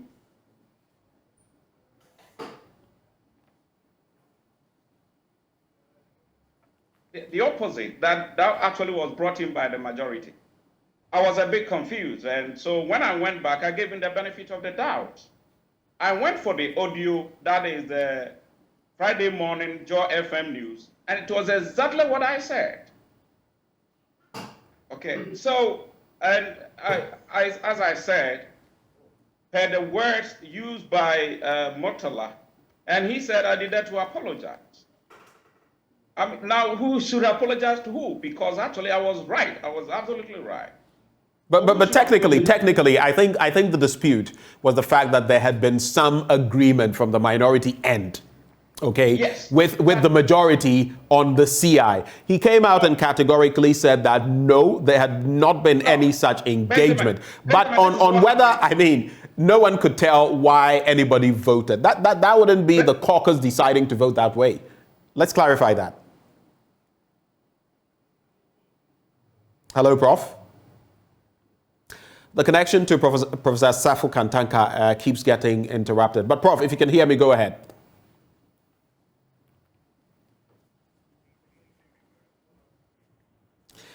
Here's what we're going to try to do. We'll try to reach Professor Safu Kantanka via the phone lines, if possible, and get his thoughts, because it's crucial, some of the points he's making, and he's responding to some of what Murtala Mohammed said the last time we had an interaction, and some of what he's been saying today. But while we try to get Prof back on the line, let me go back to Dr. Asa Asante. On that same point, this plays badly, as some have said, for the NDC's new leadership. They've obviously, by this, per what some people have said, not been able to whip their party members in line, not been able to hold the front and hold government accountable. The 6 nominees were passed. There's also that rhetoric that this has exposed the NDC, and with those cracks they are showing in Parliament, it would lead to 2024, that election on the presidential level, slipping away from the minority. Do you buy into this? No. Let me begin, but let me, Murtala said something, and let me respond quickly. All right, he said that, why are we blaming only the NDC for voting the way they did? Right. But the blame also falls squarely on the majority as well. That question is mute, in the sense that we have seen that the MPP has failed to check their own government in terms of what the size of government. All right. So the only savior for us as the people of this country is the minority caucus. So if they go there and then fail us, can't we say that? It is incumbent upon them to do the needful by voting massively in their numbers, 136. That even if the people will beat them to it, we would have seen that a 136 played out and that they would have carried the day. So Mutala, my good friend, should admit that they owe us a duty. And what duty are we talking about? A duty of responsibility that they can't chicken out. Yes, it is true that there are some of the issues that they stood firmly, they did all that. But we are talking about this current situation, which our problem is that they made a lot of noise about the size of government and all that, and they will make sure that they vote according to a certain line and all that. They call their people from all over the world that they should come home and come and vote. So what we are experiencing, don't we need to talk about it? I'm sure Honorable knows that we need to talk about that. It will save them because these things have effects on voting in constituencies. And I want to believe that they have taken political notice of this and that they will patch up. Otherwise, the story could be different when it comes to primaries and all that. That is a fact, and my friend knows that. Now I move on to the issue that people think that with this poor performance on the part of the NDC is going to fizzle out in terms of the presidential election. That is something that nobody can say, all right? If you put this one aside, NDC... But if this disunity on the floor of Parliament against the party's wishes, so to speak. We heard the rhetoric from the administrative end of the party to the legislative end of the party. If those cracks prevail, can it not only lead to one result in election 2024? Oh, no. What will happen is the worst case scenario is that those who did that, they are saying they are going to fish them out. They can lose their primaries and the rest of them. All right. But the party itself has not done badly at all. They have stood firmly on the ground, making sure that they are holding government to account, all right? And sometimes we have heard what in terms of policies they've thrown out instead of statement and the rest of them. The party has been solidly on the ground working for power. And so for somebody to say that, look, with this, problems, the party will not be able to compete effectively, so to speak, and then for the presidential, they are going to lose out. That, for me, is not supported by evidence on the ground. No, we have to wait and see how the campaign will go and the rest of them. But to tell it straight away that they are going to lose, I'm afraid I want to disassociate myself from that position. All right. We don't know yet. We need to go to the ground and pick data and then see what will happen. But come to it, you also mentioned about the fact that, is it a failure on the part of the new leadership? All right. I will not say it's a failure. It's not. Because I know the system of government we are practicing. That, yes, they were loud in town that they will make sure that people will vote in a certain direction. And that's why I've said that when you have a hybrid system where what is playing out now tells me that there is a weak party discipline. You don't make too much noise and too much statement to the fact that you are whipping people to lie. They will vote differently. And that has been a feature of the presidential system. In America, where the presidential system exists purely, you will see that people get to parliament and then they vote against even their own parties in there. But when you have a parliamentary system, there is always the fear of you losing power because of what? A vote of no confidence. And that one, that's where they are able to whip them to lie. So that one, I don't think the leadership has failed. Okay. If there is any failure, it is that they said too much and that they were not measured to know that, these things will happen. Especially, they did not take into consideration the system of government that we have, that there's a weak party discipline, that they cannot whip anybody to lie. So going forward, I think that people, they will be measured in terms of the things that they tell us. And then we also as a society have to also manage our expectations. When we are able to do this, we will not be surprised. In other words, talk less, do more. That's your advice to the NDC. Just hold for me, Doc. Let me try one more time to see whether we can get Professor Safo Kantanka back. Prof, can you hear me? Okay, so we do not have Prof. I would have wanted him to conclude on some of what... Hello, Prof? Professor Safo Kantanka, if you can hear me, just give me some sort of response. Hello, Prof? Can you hear me? Yeah, hello, Benjamin. Right, good to have you now. You were making a point. Please conclude on that as briefly as you can. Yeah, so I was saying that I was absolutely right. But it was unfortunate the way that Tamale Central spoke about me, to the extent of him trying to question the integrity of my title as a professor. That was very unfortunate. Even if I made a mistake, even if I was wrong, the way he spoke to me wasn't the best. And so this connection is not allowing us to have a fluid conversation. But let me segue then and bring in someone who has been under fire for a while now, the Member of Parliament for Tamale Central. And under fire is just a jovial bit. Don't take it too personally, Mutala. So Prof, for example, feels aggrieved about how you referred to him the last time. Do you feel any apologies are due? And then we can get into other topical matters. Mutala, what's your take on that? Well, first and foremost, I never used any word against the person of Prof. We were having an intellectual discourse. And to be very honest, my demand for him to apologize still stands. Because it doesn't matter what Joy FM reported or any media house reported.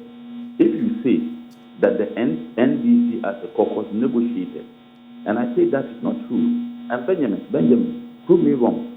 Did the NDC as a caucus negotiate with the NPP? The answer is big no. So if you come on a program and you say that the NDC negotiated because you heard it on Joy, and my point was that as an academic, if you want to make such conclusions, you don't make the conclusion based on what a radio station said, assuming that that was the information you had. And someone who is a member of the caucus says that we never negotiated. So when he says that we should apologize to who? And to be very honest, if he felt grief about the way I presented it, I sincerely apologize. But I still maintain that the apology to the NDC still stands. Because mind you, when we said that the NDC negotiated, he went ahead to say that by their fruit we shall know them. In the class 1 chap knows when someone says by their fruit we shall know them. So it hasn't changed anything. It doesn't matter. He said he's right because he went and listened to the audio and he was right. Why was he right? He could only be right if the NDC actually negotiated with the NPP. So right. It doesn't matter whether... I think I brought up that point. To be fair, I brought up that point. Let me complete. It doesn't matter whether BBC or CNN or Al Jazeera or Joy FM announced that there was some negotiation. What matters is, was there a negotiation? The point is that there was no negotiation. So it means that if any media house reported that, that media house was wrong. So okay. You don't conclude based on a wrong information. And the apology to the NDC still stands. But if he felt aggrieved, I sincerely apologize. And remember, I said I have so much respect for him. I have so much respect for academics. My only problem is when he said, and said, by their fruit, we shall know them. What does it connote? And right. Again, Dr. Lansah Asante, I have never said that the NDC should not take responsibility. And I made that statement because you are my lecturer and you are also academic. What I said was that, yes, our conduct or the conduct of some of us was very shameful. However, the responsibility to hold the executive accountable is not done by only one side of the house. It is done by both sides. Right. I think that point... If Doc had said that the reason why they have a problem with the NDC because the MPP had failed, I wouldn't have made that comment. That point has been very clearly made. I want to go into how the voting went and ask you some topical questions, but I would like to start from here. Some of your colleagues have already put out, at least we've seen one, who put out how he or she voted against these nominees. Your constituents are watching. I'm sure they'd be interested in as well. How did you vote? Especially as, like I said, some of your colleagues have already put theirs out there. And as your party leadership on social media has acknowledged that Asemesi did well, this person did well, that person did well. How did you vote? I'm surprised you don't know how I voted. I have to ask you. I don't know what you did in the booth. I'm saying that the first person who's voting came out, unfortunately, and I say unfortunately, even captured on video was me. I haven't seen anybody's video that is captured, anybody's voting that is captured on video. Okay. And when I took that video, I never took the video for the public consumption. I took the video just as a person, so it doesn't befit or defeat. Why did you say you took the video as a person, if not to give any proof? Why did you have to take that video? No, in fact, if you ask Honorable Agboja, I told Honorable Agbojek that because of the past experience and the matter of the approval of how Kumsin and Kudo and Co, I would insist as a caucus that everybody should take evidence of how he or she voted. You can ask Honorable Agbojek. Right. If I was the one who was proposing that the minority chief whip should demand that everybody does that. So when I took the video, I was talking to one person, someone from the National Executive Office. When the person called and said what they heard about what a colleague of ours did, and I said, look, I don't have any evidence as to whether that person did that. I am in the month of Ramadan and fasting. I cannot give account or testimony to something I don't have any evidence. Even if I'm not in the month of Ramadan, I can't do that. However, I took a video when I was voting.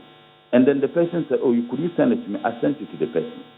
And I trusted that the person would keep it. So this person betrayed you? Well, I don't feel betrayed specifically. Maybe perhaps it was... Okay, so this person shared the video because you didn't share it yourself. Even when someone called me and said, oh, they saw a video with my voice and how I voted, no throughout. And I called the person. I said, oh, but how can you do this? If I never trusted, I wouldn't. In any case, I wasn't prepared to share this video with anybody. I just wanted to keep it because I was a proponent to the minority chief whip that everybody should take evidence. And the person shared it. So I'm surprised that you didn't. And I believe. But if you just wanted this as some sort of evidence to show your party's leadership, you didn't have to share it with this person. By sharing it, do you admit to yourself maybe you were careless in a way, reckless? No, that person I told you is a national executive officer of the party, and I didn't call the person to share. When the person called to find out how the voting went, and told me about a rumor they had about one of our colleagues. And I said, no, I don't have any evidence to that allegation. And we had lengthy discussion. I said, as far as I'm concerned, I took a video. And the person said, oh, could you share it with me? I sent it to the person, only for the person to share it. So it is not about being careless. Who is this person? I won't mention that person. So this person is in the executive leadership of your party? Yes, that person is. Yeah. But you still don't want to mention who this person is? No, I don't think I would. I called the person and I expressed my misgiving and how unhappy I was. Which position does this person occupy? I won't tell you. Right before I bring in Dr. Draman, and just quickly on this point, so how do you feel about your colleague MPs who likely voted, definitely some of them had to have voted for the nominees? How do you feel about them, especially as your party's secretary, Fifi Kwete, labels these minority MPs as traitors? That is a hard word to use. How do you feel about them? Well, first and foremost, I don't think that Honorable Fifi, with all due respect, needed to have done that. I had a conversation with him yesterday. He called me last night. We had a conversation. And frankly speaking, I said that he ought to have avoided that because in as much as he's angry, just like any of us, because some of our colleagues unfortunately betrayed the cause, there can't be any description about what they did except to say that it was a betrayal. But I think that, and I indicated, that when you have challenges such as this, you need sober head. And his view was that yes, we need sober head, but he thinks that certain people ought to be called out. And I said, once it is a secret ballot, how do you call out those people? For all you know, the people who may speak the loudest may be those who betrayed even the party. That I made that. In fact, I was talking to Atu just called me this morning, the minority leader. We're having a conversation. When your call came, I had to tell him that I had an interview. But all of us, and the way he spoke, I think that for me it demonstrates maturity. At this material moment, we need sober head as a party. Everybody. Wait, just hold it there. You say the way your party secretary spoke evinces immaturity. Is that what you said? No, I said No. I said when things like this happen, we need sober heads. And I said that I disagree with the serializing of those who my party general secretary thinks that they did not betray the cause. And I made it very clear to him. I said that when things like this happen, we need sober heads. We need to be very clear. And he said, look, it is important. He agreed that we need sober heads. However, he thinks that we should call out those who betrayed the party. And my point to him was, how do you identify those who betrayed the party? Now, remember, he said, oh, Mutala, your video is out. You haven't betrayed the party. You can vouch for somebody. But I'm saying that there are certain people who will be speaking just like I'm speaking, who necessarily didn't vote against who vote for the position of the party. You cannot tell because it's a secret ballot.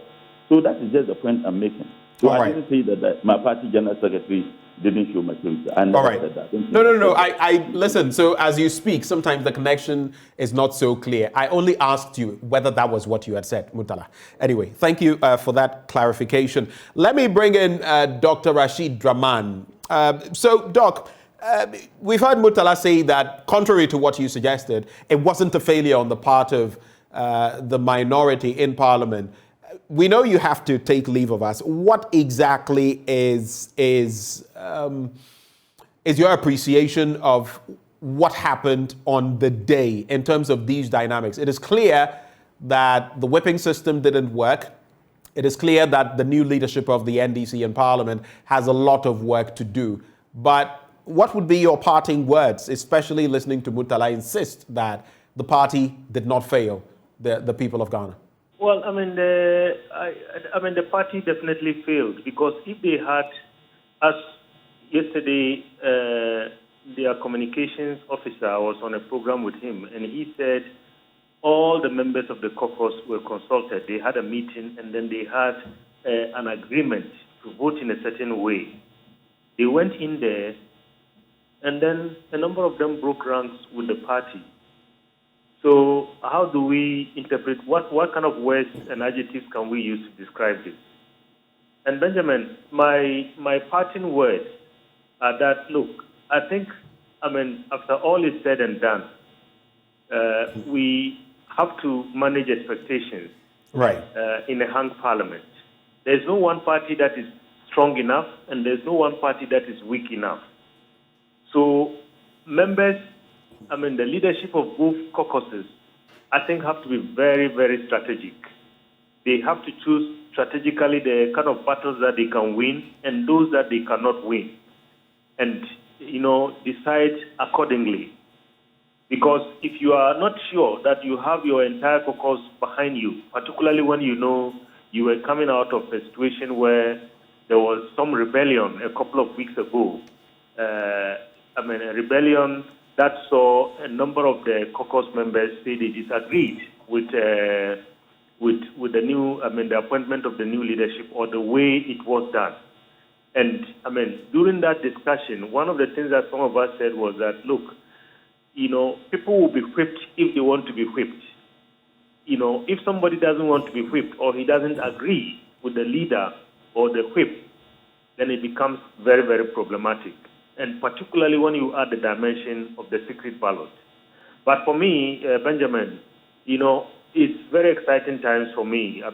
Looking at our democracy and looking at what is happening, I think we are growing because I want to see more and more situations where, maybe, yes, we are in a very bad economic period right now, and perhaps maybe this is one time that Ghanaians wanted maybe the parliamentarians to behave in a certain way.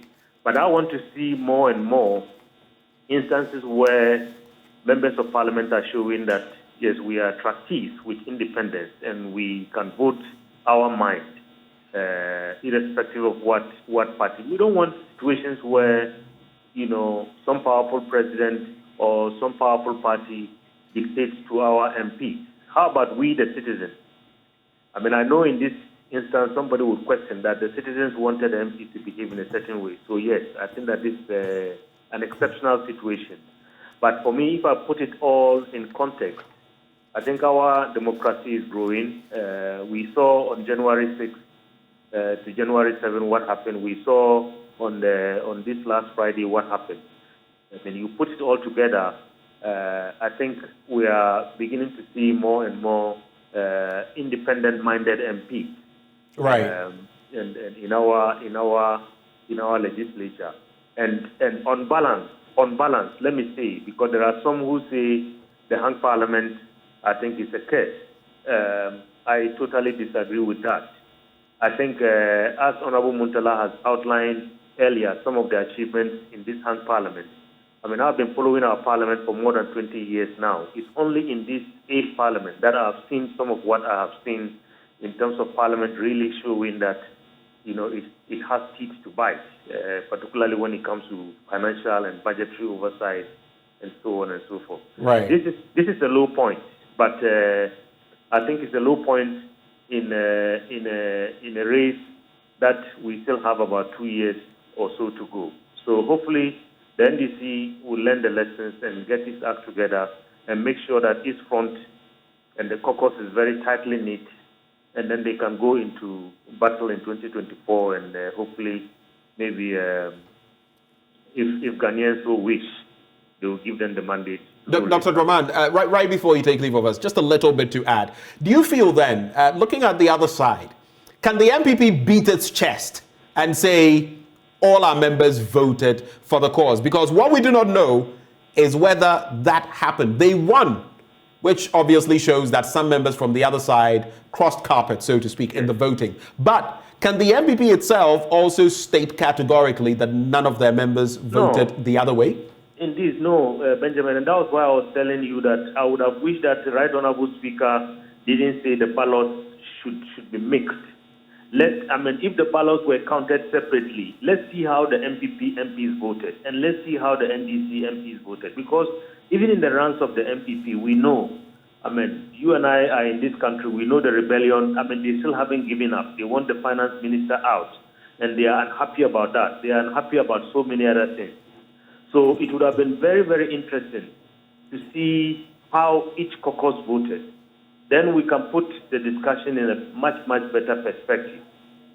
Right now, I think it's just we are still in the realm of speculation. And, I don't know whether, for instance, those that crossed carpet and voted for the Right Honourable Speaker on the night of January 6th, whether the MPP has been able to find these MPs. In the same way, it's going to be very difficult to find who voted how, except, of course, those who have put out their votes in public, which is also against the principles of secret balloting. Because you remember, on the day of the election of the Speaker, Honorable Muntaka as whip and the NDC caucus disagreed vehemently and said they would not agree to an instance where members of the MPP would vote and show their vote to somebody else.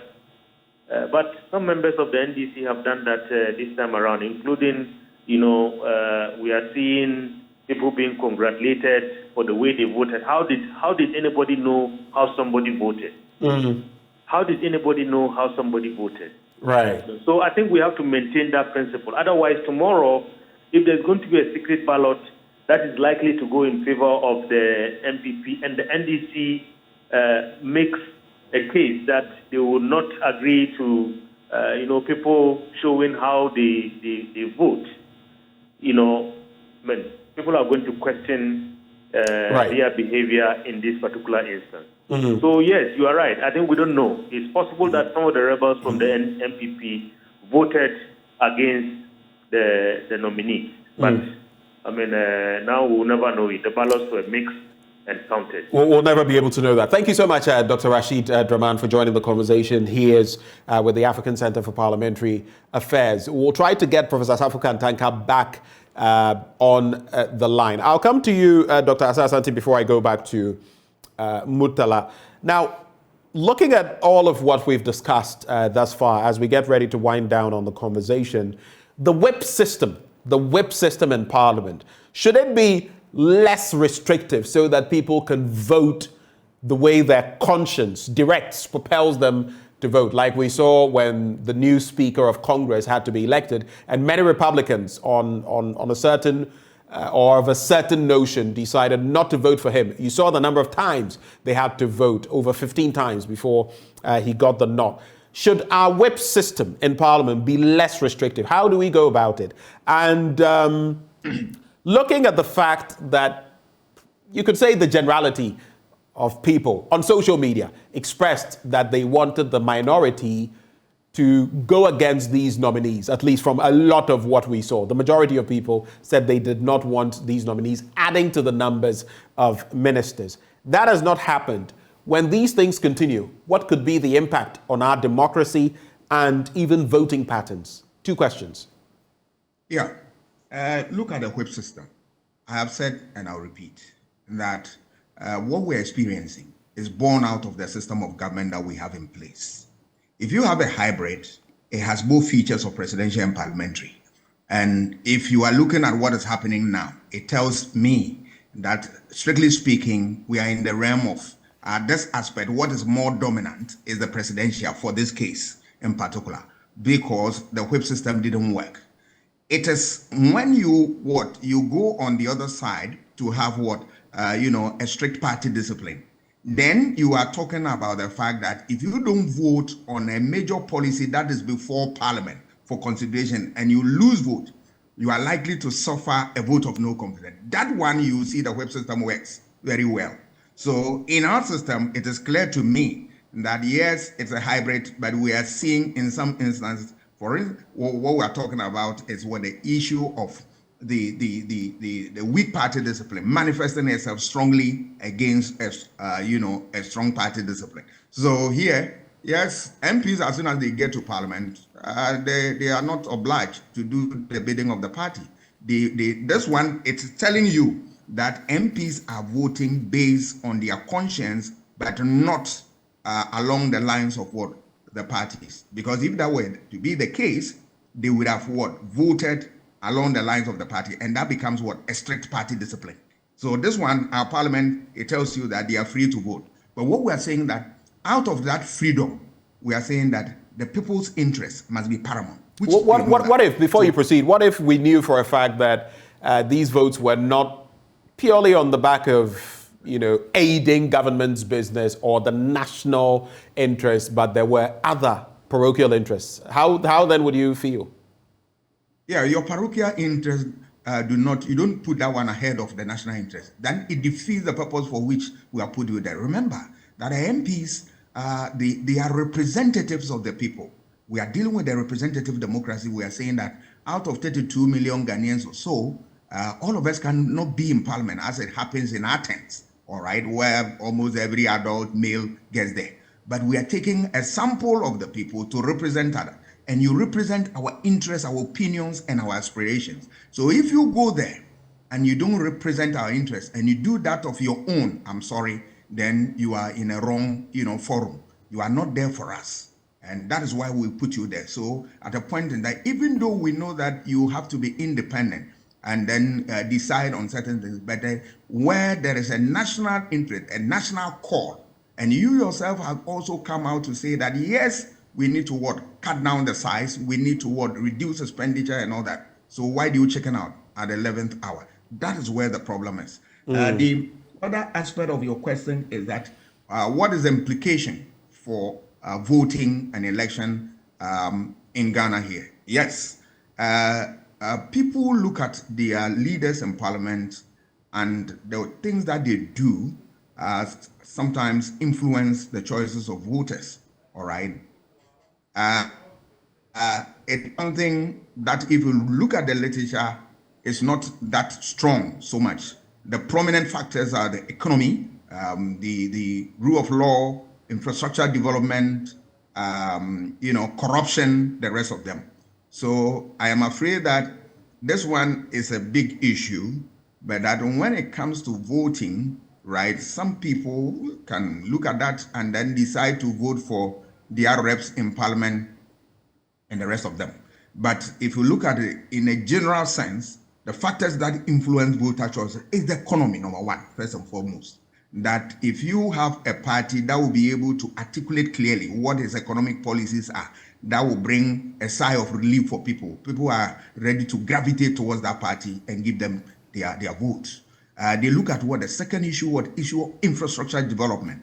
They want the constitution from the directive principle of state policy states that every aspect of this country must at least have some development. So people expect this, and that translates into voting. Corruption is another important variable that the Ghanaians think that it has affected governance and way of life, for which reason they want a party to have the muscle to deal with it and the rest of their whole lot. Other issues coming, and issues like this, that the way my MPs represent me in Parliament, I'm not happy. That one is left at the individual level. Most people don't necessarily look at that, but let us remember that because of the system of electoral system that we operate, that is the first past the post system, right, every single vote counts. So one vote can take you from from a candidate to become an MP. And the same way, that one vote can remove you as an MP to what? Okay. A non-MP. Okay. So every single vote counts. You don't want to take chances. We are saying that if we are seeing this going on things that Ghanaians is of interest to them, it can form a certain decision, opinion on their minds. Right. And let us remember that every single vote counts. So even if one person is going to gauge you by that and vote against you, it can throw you out for your dream to become an MP or even the president. So it's something that they cannot take it for granted. I'll be coming back to all of you gentlemen, and I'll give a little extra time. If we have Prof on the line, I'll give him a little extra time. But Murtala, Murtala, I'll let you come in, and then I'll take Prof, and then I'll take your final comments very briefly on all of this. It is said that any entity or person or group is only as strong as its weakest link. It is obvious from the last vote that there are a lot of weak links, which maybe your side of Parliament would not have wanted. Is the NDC still as strong as the party purports? And how will the NDC heal after all of this? You did not like the wording of Fifi Kwete when he said some MPs were traitors, but he said that. So there's healing to be done. How will it be done? Well, first and foremost, you seem to be misrepresenting me today. Initially, you asked me whether I said immaturity. I never said that. Again, you said I said that the NDC didn't fail Ghanaians. I never said that. What I said was that... correct me, Murtala. It was a question I posed. I said that I had asked you whether you had said that. I never suggested you did say that. No, but when you were asking Doc, you said that Honorable Murtala thinks that NDC didn't fail Ghanaians. That is not a true representation of what I said. You asked me and I said the NDC did not only fail Ghanaians, but failed the teeming masses of our people. Oh, okay. Then, like I said, sometimes some of what you say gets lost in translation. So, my apologies then, because what I heard was what I said. So I apologize. That get lost in translation on this interaction. Murtala, please go ahead. Please go ahead. So what I'm saying is that look, we need to overhead. The NDC is still strong. This is just a blip as far as I'm concerned. I'm disappointed and frustrated as we are, and the fact that some of our colleagues did not only betray the NDC as a party, betrayed majority of the people of this country. And I think that it ought to be said. But if you want to be crying over this, then that would even affect us the more. I am very convinced that the NDC will rise again. I am very convinced with the kind of leadership we have. You have a national chairman and secretaries who are profoundly experienced. And I believe that the caucus, we will reunite. And for me, the backlash that comes with what we did in Parliament, unfortunately, those who betrayed the party and betrayed the people of this country, I believe that they will be embarrassed, they will be very shameful now, and they would have realized that the people of this country have so much hope in the NDC as a caucus in Parliament. I am very convinced that going forward, we shall learn from these experiences, and I'm very convinced that the NDC will do things differently. I have no doubt. In fact, the interactions I've had with the National Secretary and also the minority leader, it gives me hope that, look, this is just a misstep. I mean, regardless how frustrated and angry everybody is, I'm very convinced that the NDC will unite again moving forward. All right. This may not be the House of Parliament where the Hansard captures everything legitimate, but I just want you to go back and clarify. So you said not only did the NDC fail Ghanaians, but also, I just want the quote. The second part was what? Not only did the NDC fail Ghanaians, we failed the human masses of our people, because a lot of people are hoped in the NDC. Right. People who neither belong to any political party. I believe that Prof, and Doctor, and the two doctors, Dr. Lansah and Dr. Bremer, I don't think they belong to any of the political parties. Their concern is that they have so much hope in the NDC as an opposition party in Parliament, and they were expecting that we would have done things differently. In fact, then the concern of the NDC was that, look, if we went in and we had all our 136 voting and rejection of these ministers, and MPP bring their numbers to win, that wouldn't have been a problem. the people of this country would have known that we did what we are expected to do as an opposition party. Unfortunately, we didn't do it. And mind you, the IMF, the World Bank, even the Chinese, the people we are going begging for money, all have concerns about government expenditure. And the only way we could reduce the expenditure of government was to have demonstrated our willingness and preparedness to support the position of the people of this country, including civil society organizations and media houses such as yours. You all expressed concerns about the size of government. So we had an opportunity, unfortunately. We failed the NDC and failed the people of this country. Right. Just hold for me, gentlemen. After I take Prof, because he's been off for a while, after I take him, some 30 seconds each, and we can wrap the conversation. Professor Asafo Kantanka, there are a number of points you've wanted to make that you've not been able to make, and you've been following the conversation. I'll just throw it to you. What are your parting comments for us? Well, thank you very much. Yes, when you put the question as to whether I was surprised at the outcome of the voting, I said I wasn't.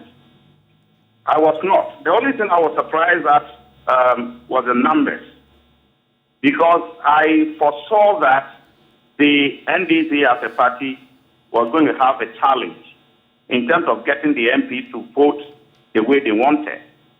You see, there's this clash between two forms of representation that in the literature is called delegate representation and trustee representation.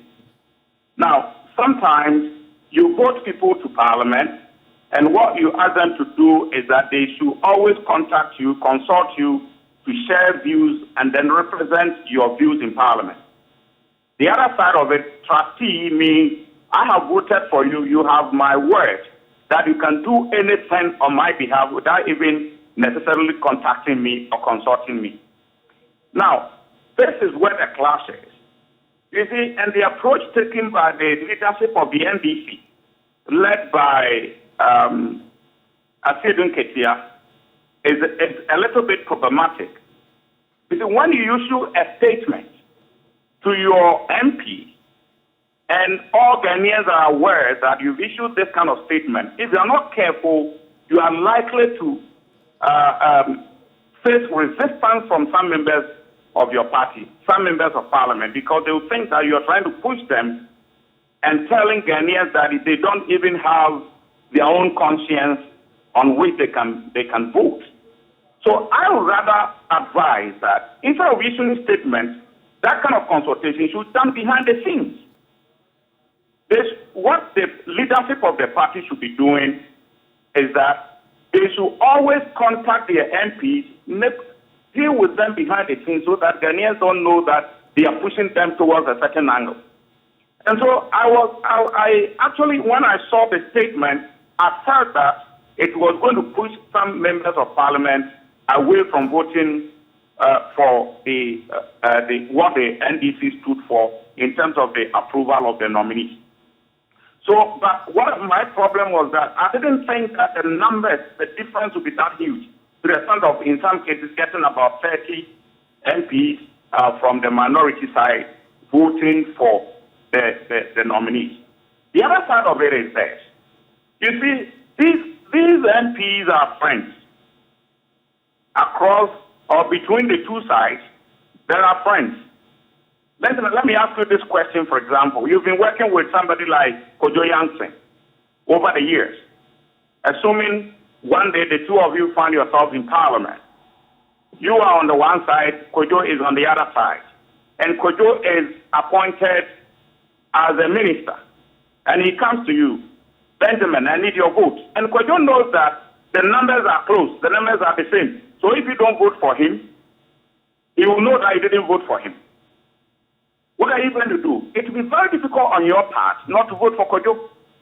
That kind of thing is likely to happen. So I foresaw that something like that was going to happen between the two MPs, even though, somebody could have said otherwise. So I saw a big challenge on the part of the minority when they were going into that election. But of course, I also wanted to see a principled position about not giving approval to the nominees. And Benjamin, because of the time, let me chip in this. Going forward, going forward, if we want to talk about the number of ministers, irrespective of which government is in power, we should take that power away from the individual parties and think of maybe a bipartisan approach, including civil society organizations, where we can decide based on governance principles and say that if Ghana has, say, 60 ministers, we can still run Ghana the way we want. Right. Until we do that, we are going to find it very difficult. But I tell you, when we leave it to the individual parties and in the course of the campaign, they say that if you win power, we're going to reduce the number of ministers and all that. It's not likely to happen. Because they can always have their way by, if not convincing some members of parliament to vote the way others want. We are not going to get there. So for me, we need civil society organizations, civil society, both parties to come together for all of us to decide that we need this number of MPs. Because as I said the other time, the number of the 60 ministers proposal was first put forward by the former minority leader, Haruna Idrusu, somewhere during President Kufuor's administration. I think between 2004 and 2008, thereabouts. He suggested this and said that Ghana could run with 60 ministers. But over the years, we haven't seen that. So when we leave it in the hands of the individual parties, Benjamin, I'm telling you, it will be a political gimmick. We will get the power and we will still have large numbers of ministers. So that would be my suggestion going forward. All right. Thank you. Thank you so much, Prof, for joining the conversation this morning. Professor Safo Kantanka is a lecturer at the University of Cape Coast, also a parliamentary affairs analyst. For now, I'll just take summary comments from the last two of you. I only gave Prof time because we know how the connection has worked on him today. Dr. Asa Asante, your concluding comments in less than a minute, if you can manage it. Right. What I want to say is that I was not happy when some of the NDC people put out their ballot in terms of photographs to people and the rest of them. There's a rule, and the rule says that secret ballot. There's a good reason why we keep it secret. So for MPs to go on their own to show it to the public, to even another person, is wrong. Imagine they experience that on the day of voting from the other side of the political divide at their constituency. How would they feel? So I think that they cannot preach virtues and practice vice here, because it suits their interest. It is wrong, and it must be condemned in its totality. I don't want to see this, and we as Ghanaians don't want to see this, because when people also emulate what they have done in terms of voting and exposing their vote to people on the day of election 2024, how would they feel? I think it is wrong. And then going forward also, I think the NDC has learned a lessons. They know what to do, because every vote they should remember count, and that they don't want to lose any votes. And so is the situation for all the political parties, that even though, yes, we are talking about majority decision and all that, but we are operating a system called what first past the post system, that whoever crosses the finish line by one vote, you lead as an MP or as a president. So they should not be oblivious of this fact. I think that is the way to go.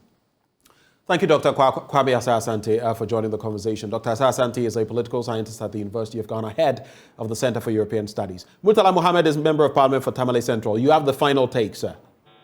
Well, I think that I understand Doc's concern about those of us who voted and took videos and pictures. I think in this country, a general elections in 2008, if I'm not mistaken, when President Kufuor voted, I guess he showed. In fact, the recent elections in Nigeria, when Buhari voted Tinubu, he showed it. We may disagree with it, and the reason why people would do that would be for some specific reason. One thing I would say is that the NDC, we can't have any justification with regards to what we conducted ourselves. And if you observe, then I'm just saying we, even though I voted against the ministers. But I can't place things. It's a collective responsibility. One thing I can just remind everybody is that the NDC promised in several instances and delivered, and I'll reiterate the same point: the elections of the speaker, the rejection of the budget, the rejection of the e-levy, and many other things. I don't think that it's a failure as a caucus for us to galvanize forces together do what is expected of us by the people of this country and the teeming masses of the NDC. I am very hopeful, and perhaps within the few days coming, there shall be a caucus meeting, which I think that when we have the caucus meeting, we shall speak frankly and honestly to each other. And I believe that is the only way we can overcome some of this. There can't be any justification in the conduct. And I just want to conclude by saying that, look, the NDC hasn't failed. And when I say hasn't failed as a party, even though this conduct failed, we failed Ghanaians in this particular issue, and we failed the teeming masses of our people. You know, there's a saying that a man is finished. I think it was Albert Einstein who said that a man is finished if he quits, but a man is not finished if he fails. So I think that we failed to deliver. Right. We shall not quit, and therefore let's see how best. I mean, people are right to be angry, but we can't continuously cry over spilled mouth. We need to pick the bits and pieces and see what we can do to regain the confidence of the people of this country and the confidence of the senior masses of the NDC. Thank you. Tamale Central lawmaker there, Murtala Mohammed, and that's how we cap off this end of the conversation. But stay with us. There's a lot more coming your way. Before we get into that, though, we all know water is life. Where would we be without water? Awake is premium purified water treated through a strict purification process to ensure that every bottle on the market refreshes you better. Now, we have the perfect sizes for all purposes, 330 and 500 ml bottles to fit your pockets and bags, 750 milliliters for those who always want more. And there are also our 19-liter jar bottles, which are ideal for homes and offices. Let me just add that apart from the 750 milliliter bottles, they also have 1.5 liters. All you must do now is drink Awake Purified Drinking Water wherever you go. So choose a bottle of Awake Purified Drinking Water today and get quality hydration. Awake Purified Drinking Water, remember, it's always one for life. And for every bottle you purchase, a donation is made to the National Cardiothoracic Center, and that is indeed heartwarming. It's a product of Casapreco Company Limited. For bulk purchases, just call this number, 0262 351 251. This advert is FDA approved. Before we get to our conversation with the Environmental Protection Agency and on climate change, how about we take a swipe at our package? There's a lot that has been happening on the back of the arrival of United States Vice President Kamala Harris. That is up next on the AM Show. Hello there, very good morning to you. Thank you so much for staying on the AM Show. I'm Bernice Lansah. Earlier you heard my colleague Benjamin Akakpo having a discussion on what transpired in Parliament on Friday leading into Saturday. Very interesting happenings there. But it's now time for us to move on to our next big story, and it's about climate. And if you're somebody who's been following global events, you understand that climate is very, very important. Right here in Ghana, we have our own share of, the weather taking drastic, having drastic changes to the usual patterns that we know. And, there have been concerns about how climate across the world affects everybody. So this morning, I've been joined by Christina Reka-Kavas. She is with the United Nations Institute for Training and Research, and Emmanuel Tichiobing. He is the Acting Director, Climate Change Unit at EPA Ghana. Thank you so much for joining us this morning to have this very, very important conversation. Let me start with you, Mr. Techi, because you're right here in Ghana. And for us as Ghanaians, we always like to localize, make it make sense to us here.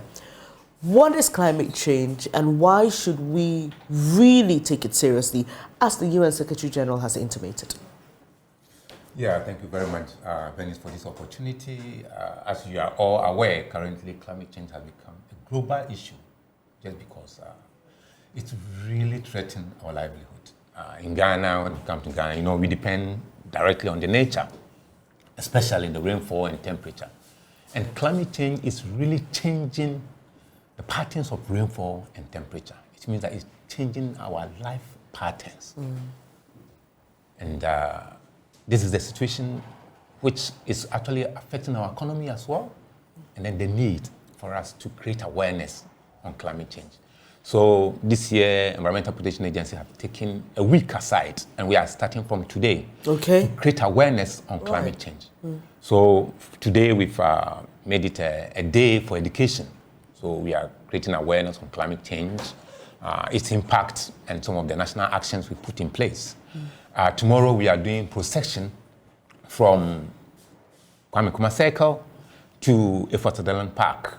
And at the park, we'll have a derby where our minister, among other important dignitaries, will address us and sensitize the entire society on climate change. On Wednesday, we'll have what we call the opening ceremony, where our dignitaries will also come out with climate change and they'll give details for people to understand. And then one thing which is also very important, we have a youth dialogue. You see, we want the youth to be imbibed into the concept of climate change. So we have a youth dialogue between Ghana and Italy. Okay. Yes, so Ghana and Italy will be interacting. This one asking, how is climate change affecting you in your country? What are some of the evidence of climate change? What are some of the things the government is doing in your country? Then Italy also come in and also ask questions, just for them to really understand climate change. It's an early intervention to make sure that their behaviors, their attitudes change in line with environmental actions in such a way that when they grow, they will become future leaders who will be able to solve environmental problems. So we are doing this dialogue on Wednesday afternoon, and then we continue with national symposium. And then at the community level, also become very, very important. So we've also chosen Thursday, we'll be at Osu, the Presby Church. I'm talking about Osu Presby Church, Ebenezer Presby Church, where we'll also join hands with the community of Osu, the chiefs, the churches, everybody, the assemblymen, the MCE, will also build the capacity. See, the climate change has also affected the sea level, and then make the sea water warm, which are affecting the ecosystem the in fish. there. Yes. So breaking it down, look, I know some of you believe anything you see on social media and you warm up to all these conspiracy theories about the weather.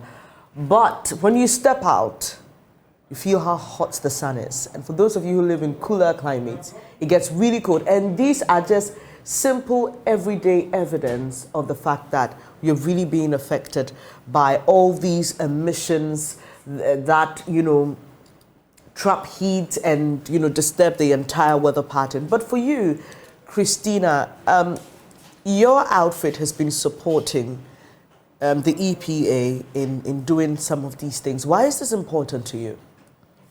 Thank you. Well, as both of you mentioned, climate change is one of the biggest challenges of our time. And it has an impact that varies across different sectors, across different regions of the world, countries. So what we do is to support climate literacy, so the development of knowledge and skills to be able to understand what is the specific impact the climate change has in a specific context, and then be able to take appropriate measures and define new solutions. So this is at the core of the support that we provide, and we have been working together with the EPA and the government of Ghana since 2014. The government has first developed a national climate change and green economy learning strategy, so a national document that has a plan for the development of different actions that lead to awareness, education, and training. And as part of the implementation of this national document, we have supported various initiatives. These include the training of teachers on climate change and green economy across the country, with a particular focus on primary schools. The development of teaching materials, so posters and other illustrations to explain to children in a very easy to understand way what climate change is and what solution exists through green economy.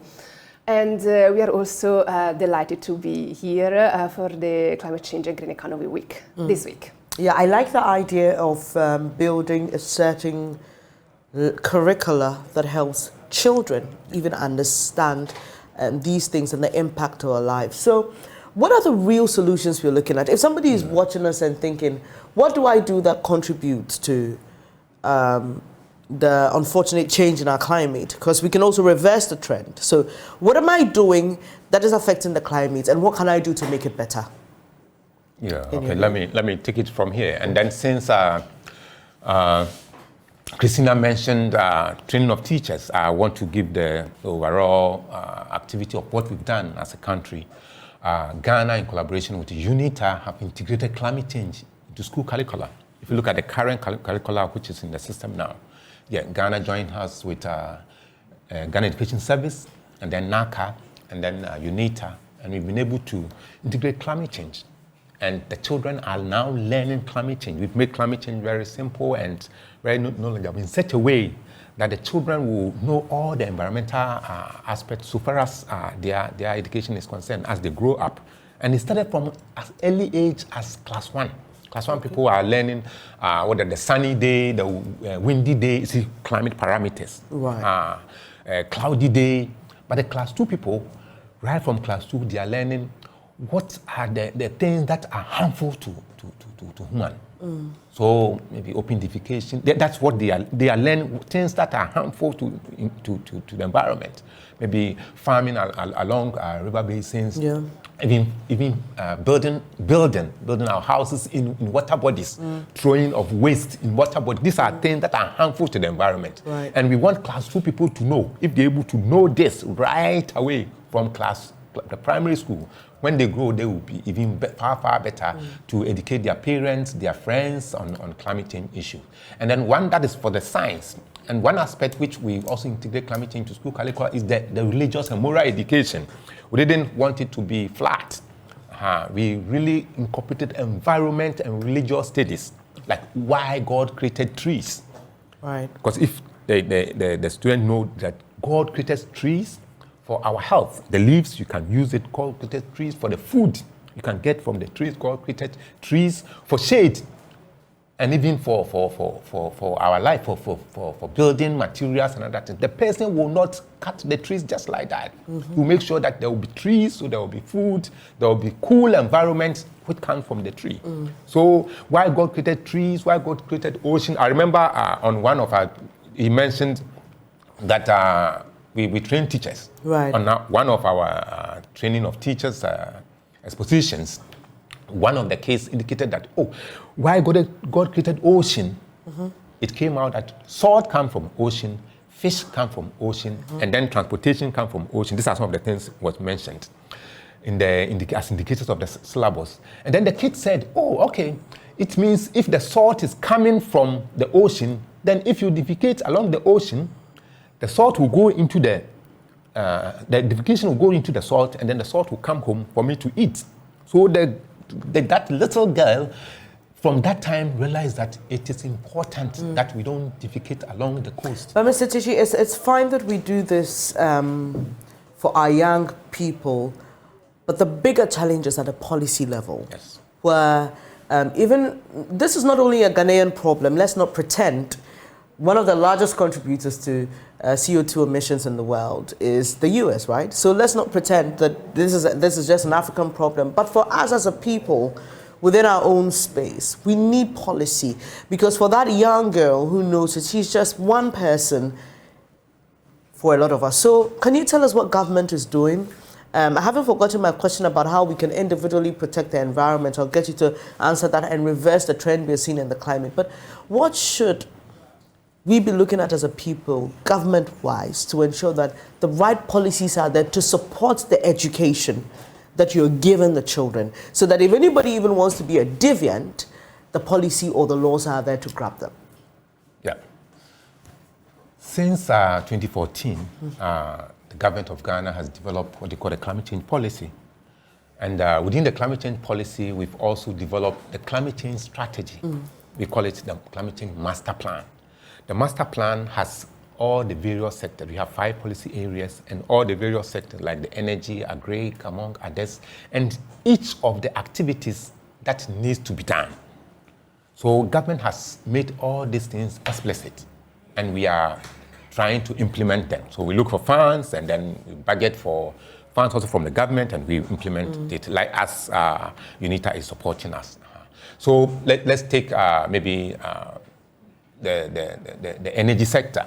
You see, one of the important things that the government wants to do, you know how our Kosovo was affected. Yeah. See, our Kosovo used to supply electricity for even Ghana and then the boundary countries. But the time came that even during the dry season, our Kosovo supply only 30%. And we've gone for doing so over the years. So government brought a policy which we call the solar home systems. This is a system where you can buy, or government will give you subsidy for you to get solar panels on your dream house. Okay. In such a way that you can only produce your own electricity for your own house to lessen the burden on the Akosombo Dam. So this is something which is there. Anybody who wants to take advantage, Energy Commission is there working on some of these things. Water Resource Commission has also been one of the institutions which is also helping us to reduce impact on climate change. They've also come with the buffer zone policy. This buffer zone policy tells us not to farm along river basins, not even alone to do even galamsey. And I was coming to that. Yes. So because that's a problem. We have the document, but like I mentioned, education and policy must go hand in hand. So where there's a policy and the people do not get a sense of the impact of what they're doing, you realize that the policy struggles. Because if with galamsey, I have been doing anti-galamsey since, I think, 2016. Yes. It's been a long time, but the people don't seem to get it. Yes. So if you have education and policy going hand in hand, then we are likely to see the results, right? So that is why EPA has allotted this 1 week. The policy has been there, people either don't understand or what. They don't see the impact on their livelihood. So if you look at this year's climate change week, we've made it climate change the threat to our livelihood. So we are going to take the sectors by sectors, water, galamsey, and explain the impact that because of climate change, the water will dry. Even if we don't use it at all, naturally the water will be drying because the atmosphere is warm. So if you are using the water, which is itself drying for galamsey, then the time will come, there will no water. No water. So this is what we want to go down for individuals to understand that there's a situation, warming situation in the system already. So are we going beyond the crack? Because the 1 week program you mentioned, you said you were going to do in Osu. Do you have offices across the country where they're going to replicate these programs? Yes, we are joining hands with parliamentarians in various constituencies to also organize debates, march, school march, and anything that any parliamentarian want to do within their constituency is also welcome. That's we've discussed. Okay, quickly, let me just come to Christina. We'll be wrapping up shortly. So Christina, you've told us about how you are helping children, especially by building curricula, doing research to help them understand in the most basic terms why climate is important and we need to pay attention to it. But for you, what's the big dream, seeing that in other parts of the world, we know people go on massive demonstrations for climate cause, talk about Greta, who's been all over the world talking about climate, such a young, forceful girl. What should we be doing to advance the conversation here in Ghana, to make it a bigger conversation that even little children like Greta, young children can say, I want to be a climate advocate and forcefully drive the message home? Well, I think the example of this week is great. So we have a full week dedicated to climate change and green economy, and it's not the first one. Actually, the first one was in 2016 already.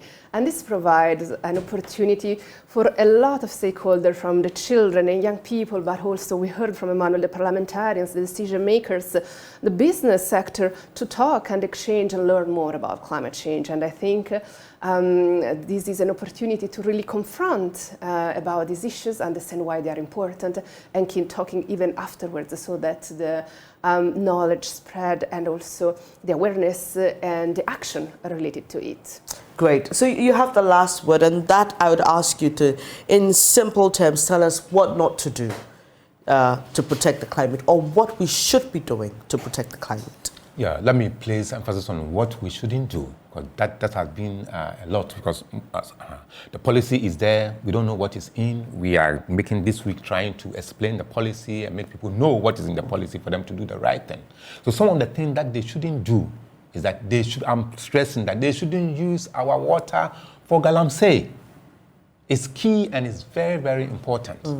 Another important thing is also, when we are building, currently, Ghana is very warm, and then the atmosphere is also warm. But if you look at the current building that we are putting up, you use sliding glasses and everything. The room is very hot. You see, we should go back. Or find any means of putting up buildings which will have enough ventilation. That is very, very, very important. That is very, very, very important.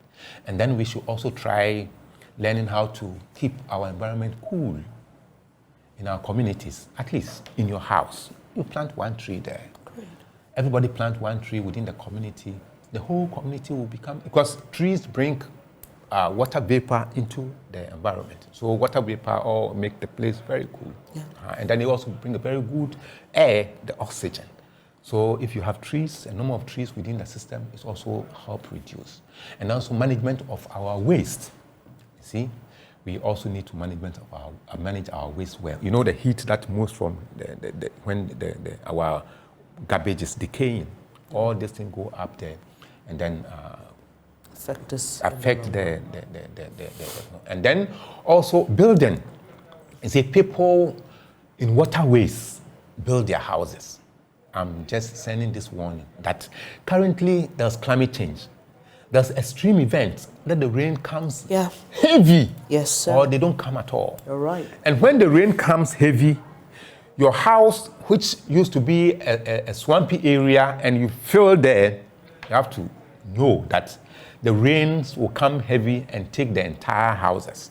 So this is also very, very, very important, that we should know where to build. We should not build on waterways, because that will help us to make sure that we keep our environment and then we keep. I really appreciate your time here this morning, and I couldn't help but think about how, and this is a conversation I was having with some of my colleagues, when you drive towards Ibri, the weather changes. Yeah, completely. Instantly, Accra is just too hot, and I think it's largely because we've cut down all the trees for buildings, and so it's a very important point to raise. Everybody says that as you drive outside Accra, it gets cooler. Get to Kumasi, where it's greener, it's cooler. So for those of us who step out, and I felt it this morning, you know, even though we are in the rainy season, the sun has been so scorchy, and we are all complaining about it, but you've heard the solutions. You've heard it. Let's begin to practice them and be an advocate for climate change. If you see your colleagues doing the wrong thing, tell them, don't do that. You are hurting all of us in the long run. And like he said, I don't know if you've been following what's happening in Mozambique and other parts of the African continent, where there have been cyclones and people have lost so much. There have been mudslides. A woman couldn't find her daughter-in-law. And it's so sad when you watch these things on television. And it's because we, humans, are destroying the environment. What an irony when we were given the environment to protect. I think it's time we change our attitude. So please follow the EPA on social media. Get acquainted with all the programs. You can be a part. And anybody who's willing to invest in climate, the EPA says its doors are open. Thank you so much for joining me once again. Christina Reka Covers is with the United Nations Institute for Training and Research. They've been supporting the EPA and Ghana in especially building education policy for young people in understanding what the issues of climate are. And Emmanuel Techiobing is EPA Ghana Acting Director at the Climate Change Unit. Well, it's now time to get interactive with you. Benjamin and I do so shortly. Do stay. And he's here with me. Hello, Benjamin. Hi, Bernice. Hi, how are you? I'm okay. It's the start of a new week. Yeah. And the month of March is marching on. I like that. This is my month. And the parliamentarians are marching on. Everybody is marching on. They're marching from side to side. Over you. Over you. Oh, you saw this coming. Let's take Akonomba's comments. I'll let you know what I think. Hello, Akonomba. Good morning to you. Thank you for joining us. Yeah, my lady. Good morning. Good morning. If not for the way you and my brother, you are looking beautiful this morning, I would have cried. Because, you know, this entity, they just murdered me emotionally. They're giving me emotional murder. You see, I saw this. I don't know if you people were watching. I was watching JoyNews when Haruna started, his name was mentioned for him to go and vote. The MPs, some of them started cheering him, leader. Then another people came they still do the same thing. Immediately, Muntaka also goes up to go and vote, leader. That is where I suspected some my brother. They must call a spade and not a cutting tool. So if people and General Mosquito is listening to me, they should investigate along that line. I'm telling you. Because you see, Nana Akufo says something that me, I will always commend him. Yes, politics is about personal conviction. If you believe this is what your party believes in, you have to follow it. When Paul Afoko and Islamic Crowd and Kofi Japon, when the party saw that they were becoming quote-unquote an avatar to them, they found a way to clear them off. So, Akonaba, briefly, we don't have a lot of time. We'd like to engage other people. Your suspicion is what exactly? My suspicion is that Muntaka is my suspicion. It's an allegation. Muntaka and Aruna, they are behind it. It's an allegation. That's my suspicion. All right. Thank you so much. But like you said, the party will investigate this. That's an interesting position to adopt. You see, and honestly, I said once this went into a secret ballot, anything could happen. Anything can happen. And if you say you're going to investigate, how will you prove that somebody, unless that person opens up and says, well, I'm willing Apart to from say, those who may have taken screenshots and sent them and done this and done that. And like the likes of Murtala Mohammed, he says he made a little video, which he shouldn't have done in the first place, but he did. And sent it to someone who is a party official, national executive, and the person leaked it. So, too bad. Well, let's see if we can take one more call. But I mean, you see, there was a lot of drama preceding this vote. And I thought if there was even going, if it was even going to go this way, not that margin. Well, we have. I mean, I was surprised when it came to the margin, but let's take our next caller. We have a caller from the OT region. Hello, Simon, I think. Yes, Simon. Hello, Simon. Hello. Hi, good morning to you. Let's hear you, please. I'm doing well. Hello. Hello, Simon. We can hear you. Please share your thoughts with us. Please, the issue in Parliament is of concern to Ghanaians. I'm highly disappointed in my own party members in Parliament for what they have done. Indeed, what they've done in Parliament, we don't know whether it is their personal interest or they have problem with party hierarchy. In any case, we don't also know that whether they want to hurt people in the grassroots that has caused them to do that. In any way, we shouldn't totally be disappointed because we also have to hope that what they have done, in fact, we are the grassroots are disappointed in them in the first place. But entirely, I'm saying that all the NDC votes should remain calm and should have hope. We should not lose hope because of what they have. Some few individuals in the Parliament are taking decisions on their parochial interests. We have hope that, indeed, Ghanaians will have hope that NDC has its alternative government that will turn this country around to 2024. God be with you. Thank you. Thank you to Simon. Will be our last caller. So there are many strands to this conversation, Benjamin. There's also the bit about those who say, well, it shows that there are people who are allowed to think on their own. There are those who say, no, but when there's a whip system, everybody must be in line. There are those who say the NDC erred in the first place by sending this directive to its members to say, vote along these lines. Because what it does is that it exposes you now on the level of influence and authority you have over your members. I agree on that point, that maybe some of these should have been done behind the scenes, so that no one would know. But if it comes out as a directive, which has visibly been ignored, then it becomes problematic from the party's leadership, administrative point of view. I agree. It could be people voting on conscience. If they voted on conscience, regardless of what the people had to say or their constituents, then you can give them the benefit of the doubt. But if such people were compromised, so to speak, which some have suggested, for parochial interests, then our democracy is just entering, it's getting deeper and deeper into the abyss. Because it's all about who can pay me the most and I'll sell my conscience to you. And that obviously is going to be problematic. This is one interesting parliament, trust me. Very interesting. Well, that's how we end today's edition of the AM show. We are super grateful that you could join us. As always, Benjamin brings you the news, the review, and then we delve into the big stories and we get interactive with you. We appreciate it that you wake up every morning to watch the show that's worth waking up for. God willing, we're back again tomorrow with another exciting edition and focusing definitely on matters that are at the heart of our national development, Benjamin. Well, do stay with us. Joy News Desk is up next. We have the latest there for you. Stay with us on the AM show. But from us to you, we say... Thank you. Goodbye.